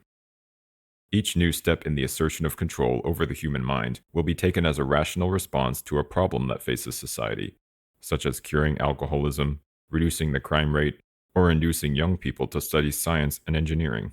In many cases, there will be a humanitarian justification. For example, when a psychiatrist prescribes an antidepressant for a depressed patient, he is clearly doing that individual a favor. It would be inhumane to withhold the drug from someone who needs it. When parents send their children to Sylvan learning centers to have them manipulated into becoming enthusiastic about their studies, they do so from concern for their children's welfare. It may be that some of these parents wish that one didn't have to have specialized training to get a job, and that their kid didn't have to be brainwashed into becoming a computer nerd. But what can they do? They can't change society, and their child may be unemployable if he doesn't have certain skills. So they sent him to Sylvan. 153. Thus, control over human behavior will be introduced not by a calculated decision of the authorities, but through a process of social evolution. Rapid evolution, however. The process will be impossible to resist, because each advance, considered by itself, will appear to be beneficial, or at least the evil involved in making the advance will appear to be beneficial, or at least the evil involved in making the advance will seem to be less than that which would result from not making it. See paragraph 127. Propaganda, for example, is used for many good purposes, such as discouraging child abuse or race hatred. Sex education is obviously useful, yet the effect of sex education, to the extent that it is successful, is to take the shaping of sexual attitudes away from the family and put it into the hands of the state as represented by the public school system. 154. Suppose a biological trait is discovered that increases the likelihood that a child will grow up to be a criminal, and suppose some sort of gene therapy can remove this trait. Of course, most parents whose children possess the trait will have them undergo the therapy. It would be inhumane to do otherwise, since the child would probably have a miserable life if he grew up to be a criminal. But many or most primitive societies have a low crime rate in comparison with that of our society, even though they have neither high-tech methods of child rearing nor harsh systems of punishment. Since there is no reason to suppose that more modern men than primitive men have innate predatory tendencies, the high crime rate of our society must be due to the pressures that modern conditions put on people, to which many cannot or will not adjust. Thus, a treatment designed to remove potential criminal tendencies is at least in part a way of re-engineering people so that they suit the requirements of the system. 155. Our society tends to regard as a sickness any mode of thought or behavior that is inconvenient for the system, and this is plausible because when an individual doesn't fit into the system, it causes pain to the individual as well as problems for the system. Thus, the manipulation of an individual to adjust him to the system is seen as a cure for a sickness and therefore as good. 156. In paragraph 127, we pointed out that if the use of a new item of technology is initially optional, it does not necessarily remain optional, because the new technology tends to change society in such a way that it becomes difficult or impossible for an individual to function without using that technology. This applies also to the technology of human behavior. In a world in which most children are put through a program to make them enthusiastic about studying, a parent will almost be forced to put his kid through such a program, because if he does not, then the kid will grow up to be, comparatively speaking, an ignoramus and therefore unemployable. Or suppose a biological treatment is discovered that, without undesirable side effects, will greatly reduce the psychological stress from which so many people suffer in our society. If large numbers of people choose to undergo the treatment, then the general level of stress in society will be reduced, so that it will be possible for the system to increase the stress-producing pressures. In fact, Something like this seems to have happened already with one of our society's most important psychological tools for enabling people to reduce, or at least temporarily escape from, stress, namely, mass entertainment. See paragraph 147. Our use of mass entertainment is optional. No law requires us to watch television, listen to the radio, read magazines. Yet mass entertainment is a means of escape and stress reduction on which most of us have become dependent. Everyone complains about the trashiness of television, but almost everyone watches it. A few have kicked the TV habit, but it would be a rare person who could get along today without using any form of mass entertainment. Yet until quite recently in human history, most people got along very nicely with no other entertainment than that which each local community created for itself. Without the entertainment industry, the system probably would not have been able to get away with putting as much stress-producing pressure on us as it does. The sharing of biased and False news has become all too common on social media. More alarming, some media outlets publish the same things aren't true without checking facts first. Unfortunately, some members of the media use their platforms to push their own personal bias and agenda to control exactly what people think, and this is extremely dangerous to our democracy. 157. Assuming that industrial society survives, it is likely that technology will eventually acquire something approaching complete control over human behavior. It has been established beyond any rational doubt that human thought and behavior have a largely biological basis. As experimenters have demonstrated, feelings such as hunger, pleasure, anger, and fear can be turned on and off by electrical stimulation of appropriate parts of the brain.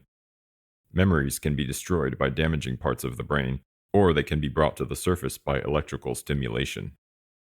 Hallucinations can be induced or moods changed by drugs. There may or may not be an immaterial human soul, but if there is one, it clearly is less powerful than the biological mechanisms of human behavior. For if that were not the case, then researchers would not be able so easily to manipulate human feelings and behavior with drugs and electrical currents. 158. It presumably would be impractical for all people to have electrodes inserted in their heads so that they could be controlled by the authorities. But the fact that human thoughts and feelings are so open to biological intervention shows that the problem of controlling human behavior is mainly a technical problem, a problem of neurons, hormones, and complex molecules, the kind of problem that is accessible to scientific attack. Given the outstanding record of our society in solving technical problems, it is overwhelmingly probable that great advances will be made in the control of human behavior. 159. Will public resistance prevent the introduction of technological control of human behavior? It certainly would if an attempt were made to introduce such control all at once. But since technological control will be introduced through a long series of small advances, there will be no rational and effective public resistance. See paragraphs 127, 132, 153. 160. To those who think that all this sounds like science fiction, we point out that yesterday's science fiction is today's fact. The Industrial Revolution has radically altered man's environment and way of life, and it is only to be expected that as technology is increasingly applied to the human body and mind, man himself will be altered as radically as his environment and way of life have been. Human race at a crossroads. 161. But we have gotten ahead of our story. It is one thing to develop in the laboratory a series of psychological or biological techniques for manipulating human behavior, and quite another to integrate these techniques into a functioning social system. The latter problem is the more difficult of the two. For example, while the techniques of educational psychology doubtless work quite well in the lab schools where they are developed, it is not necessarily easy to apply them effectively throughout our educational system. We all know what many of our schools are like. The teachers are too busy taking knives and guns away from the kids to subject them to the latest techniques for making them into computer nerds. Thus, in spite of all its technical advances relating to human behavior, the system to date has not been impressively successful in controlling human beings. The people whose behavior is fairly well under the control of the system are those of the type that might be called bourgeois. But there are growing numbers of people who, in one way or another, are rebels against the system.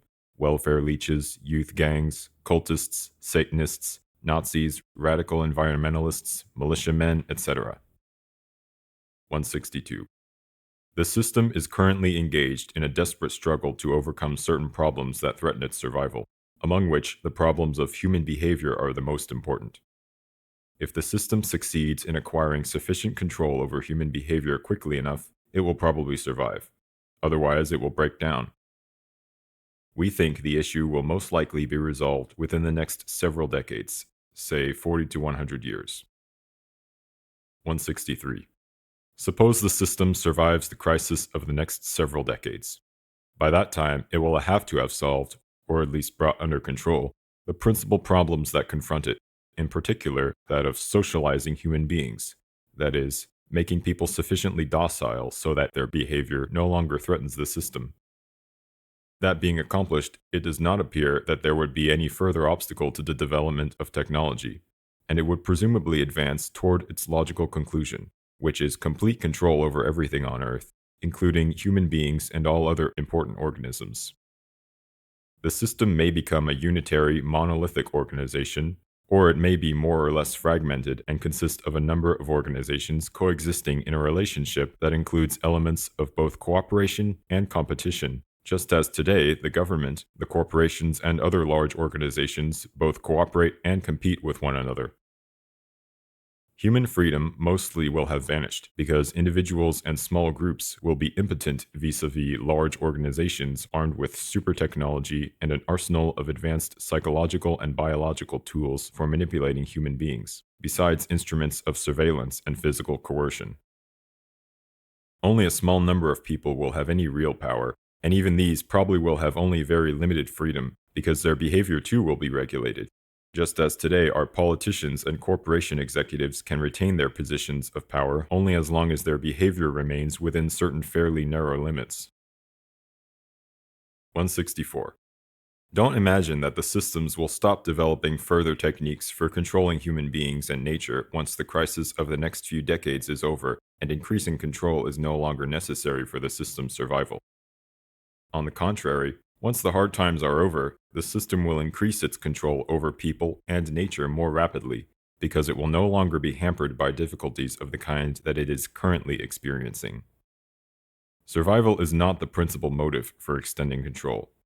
As we explained in paragraphs 87 through 90, technicians and scientists carry on their work largely as a surrogate activity, that is, they satisfy their need for power by solving technical problems. They will continue to do this with unabated enthusiasm, and among the most interesting and challenging problems for them to solve will be those of understanding the human body and mind and intervening in their development, for the good of humanity, of course. 165. But suppose, on the other hand, that the stresses of the coming decades prove to be too much for the system. If the system breaks down, there may be a period of chaos, a time of troubles such as those that history has recorded at various epochs in the past. It is impossible to predict what would emerge from such a time of troubles, but at any rate, the human race would be given a new chance. The greatest danger is that industrial society may begin to reconstitute itself within the first few years after the breakdown. Certainly there will be many people, power-hungry types especially, who will be anxious to get the factories running again. 166. Therefore, two tasks confront those who hate the servitude to which the industrial system is reducing the human race. First, we must work to heighten the social stresses within the system so as to increase the likelihood that it will break down or be weakened sufficiently so that a revolution against it becomes possible. Second, it is necessary to develop and propagate an ideology that opposes technology and the industrial society if and when the system becomes sufficiently weakened. And such an ideology will help to assure that, if and when industrial society breaks down, its remnants will be smashed beyond repair, so that the system cannot be reconstituted. The factories should be destroyed, technical books burned, etc. The danger of leftism. 213. Because of their need for rebellion and for membership in a movement, leftists or persons of similar psychological type often are unattracted to a rebellious or activist movement whose goals and membership are not initially leftist. The resulting influx of leftish types can easily turn a non-leftist movement into a leftist one, so that leftist goals replace or distort the original goals of the movement. 214. To avoid this, a movement that exalts nature and opposes technology must take a resolutely anti-leftist stance and must avoid all collaboration with leftists. Leftism is in the long run inconsistent with wild nature, with human freedom, and with the elimination of modern technology. Leftism is collectivist. It seeks to bind together the entire world, both nature and the human race, into a unified whole. But this implies management of nature and of human life by organized society, and it requires advanced technology. You can't have a united world without rapid transportation and communication. You can't make all people love one another without sophisticated psychological techniques. You can't have a planned society without the necessary technological base. Above all, leftism is driven by the need for power, and the leftist seeks power on a collective basis, through identification with a mass movement or an organization. Leftism is unlikely ever to give up technology, because technology is too valuable a source of collective power. 215. The anarchist too seeks power, but he seeks it on an individual or small group basis. He wants individuals and small groups to be able to control the circumstances of their own lives. He opposes technology because it makes small groups dependent on large organizations. 216. Some leftists may seem to oppose technology, but they will oppose it only so long as they are outsiders and the technological system is controlled by non-leftists. If leftism ever becomes dominant in society, so that the technological system becomes a tool in the hands of leftists, they will enthusiastically use it and promote its growth. In doing this, they will be repeating a pattern that leftism has shown again and again in the past. When the Bolsheviks in Russia were outsiders, they vigorously opposed censorship and the secret police. They advocated self-determination for ethnic minorities, and so forth. But as soon as they came into power themselves, they imposed a tighter censorship and created a more ruthless secret police than any that had existed under the Tsars, and they opposed ethnic minorities at least as much as the Tsars had done. In the United States, a couple of decades ago, when leftists were a minority in our universities, leftist professors were vigorous proponents of academic freedom. But today, in those of our universities where leftists have become dominant, they have shown themselves ready to take away from everyone else's academic freedom. This is political correctness. The same will happen with leftists and technology. They will use it to oppress everyone else if they ever get it under their own control. 217. In earlier revolutions, leftists of the most power-hungry type repeatedly have first cooperated with non-leftist revolutionaries, as well as with leftists of a more libertarian inclination, and later have double-crossed them to seize power for themselves. Robespierre did this in the French Revolution, the Bolsheviks did it in the Russian Revolution, the Communists did it in Spain in 1938, and Castro and his followers did it in Cuba. Given the past history of leftism, it would be utterly foolish for non-leftist revolutionaries today to collaborate with leftists. 218. Various thinkers have pointed out that leftism is a kind of religion. Leftism is not a religion in the strict sense because leftist doctrine does not postulate the existence of any supernatural being. But, for the leftist, leftism plays a psychological role much like that which religion plays for some people. The leftist needs to believe in leftism. It plays a vital role in his psychological economy. His beliefs are not easily modified by logic or facts. He has a deep conviction that leftism is morally right, with a capital R, and that he has not only a right, but a duty to impose leftist morality on everyone. However, many of the people we are referring to as leftists do not think of themselves as leftists and would not describe their system of beliefs as leftism. We use the term leftism because we don't know of any better words to designate the spectrum of related creeds that includes the feminist, gay rights, political correctness, etc. movements, and because these movements have a strong affinity with the old left. See paragraphs 227 through 230. 219. Leftism is a totalitarian force. Wherever leftism is in a position of power, it tends to invade every private corner and force every thought into a leftist mold. In part, this is because of the quasi-religious character of leftism. Everything contrary to leftist beliefs represents sin.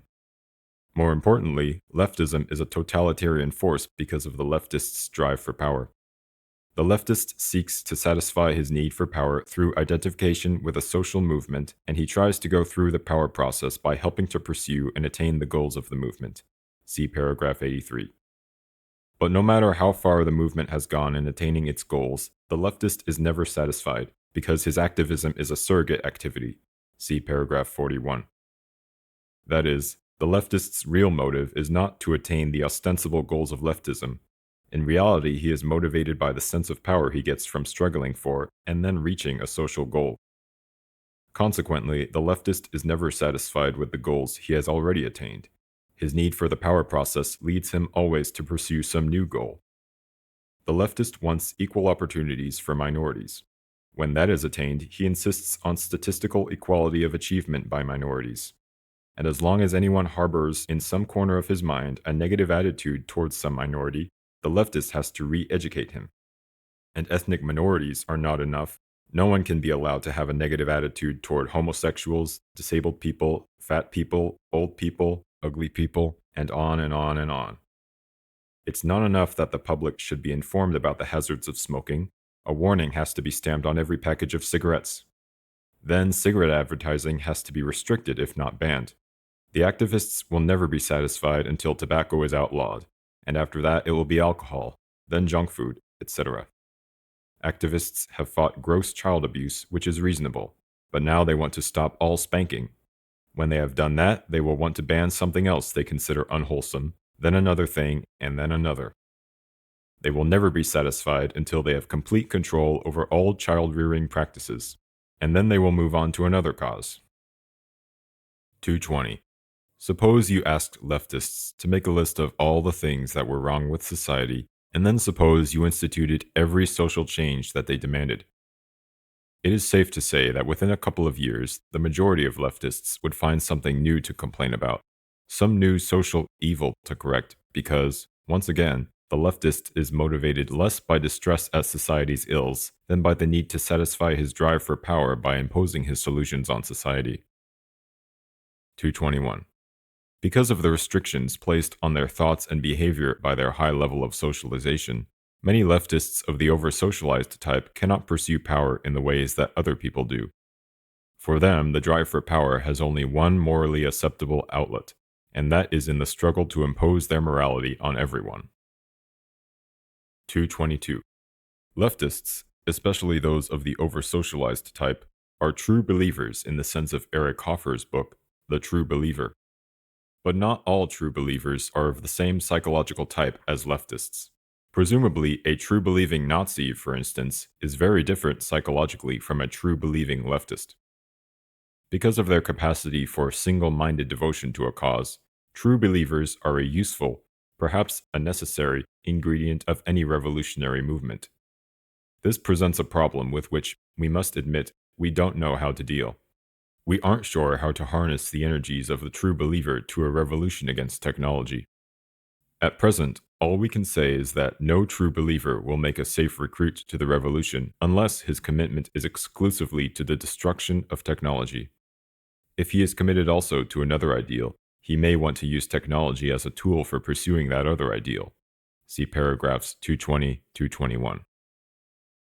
223. Some readers may say, "This stuff about leftism is a lot of crap.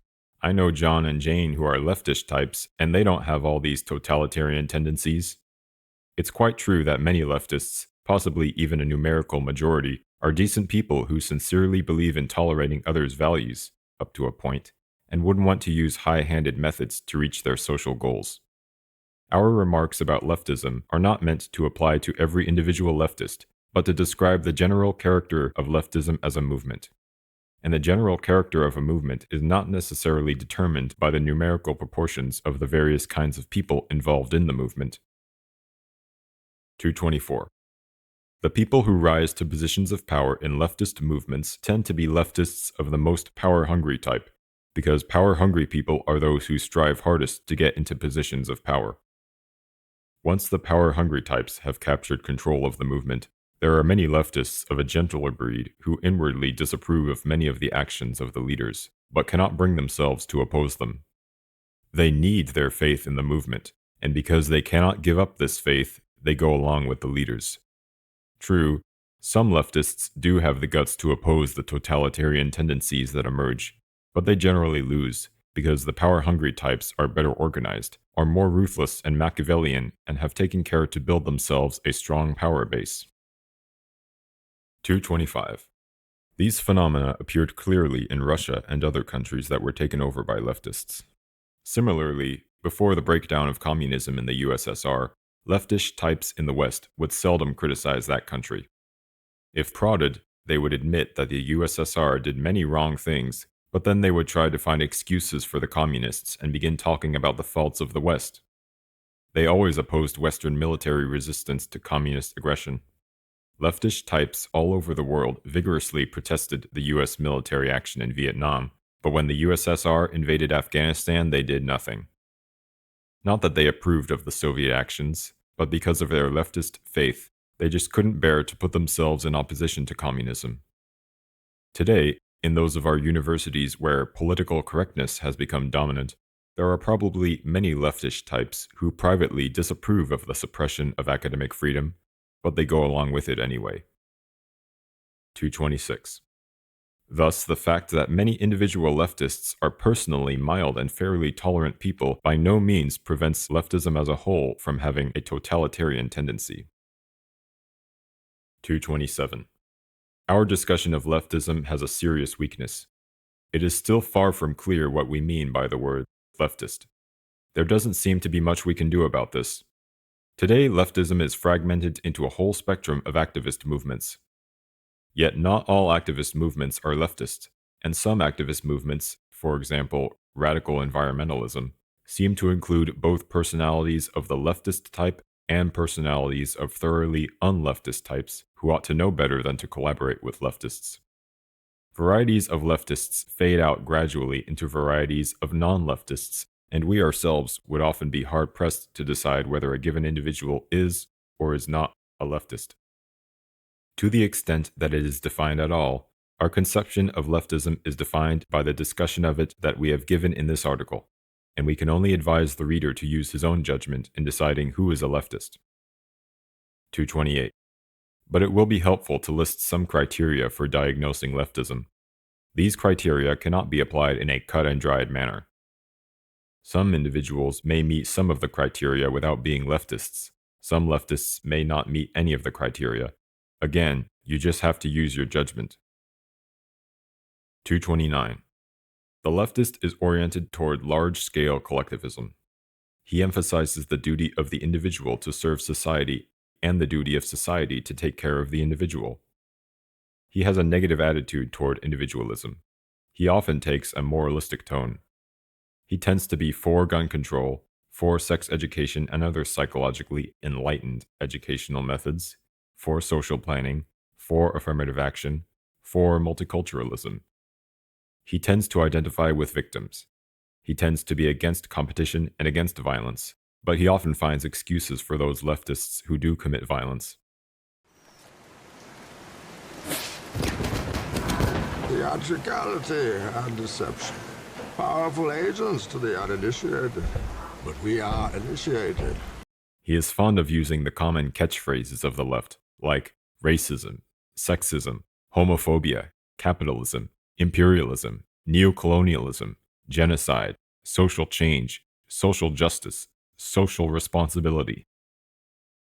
Maybe the best diagnostic trait of the leftist is his tendency to sympathize with the following movements: feminism, gay rights, ethnic rights, disability rights, animal rights, political correctness.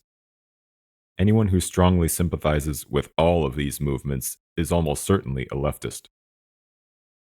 230.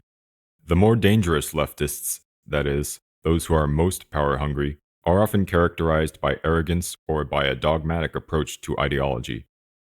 However, the most dangerous leftists of all may be certain over-socialized types who avoid irritating displays of aggressiveness and refrain from advertising their leftism, but work quietly and unobtrusively to promote collectivist values, enlightened psychological techniques for socializing children, dependence of the individual on the system, and so forth.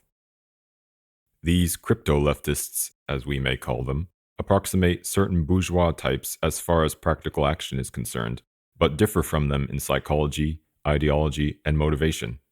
The ordinary bourgeois tries to bring people under control of the system in order to protect his way of life, or he does so simply because his attitudes are conventional.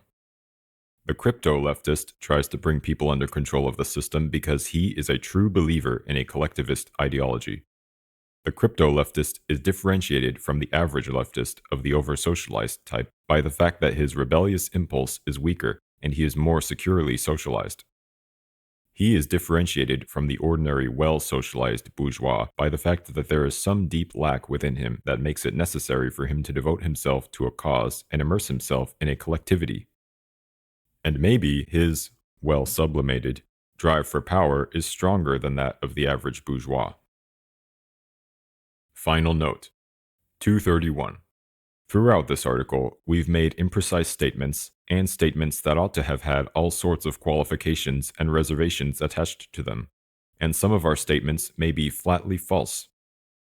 Lack of sufficient information and the need for brevity made it impossible for us to formulate our assertions more precisely or add all the necessary qualifications.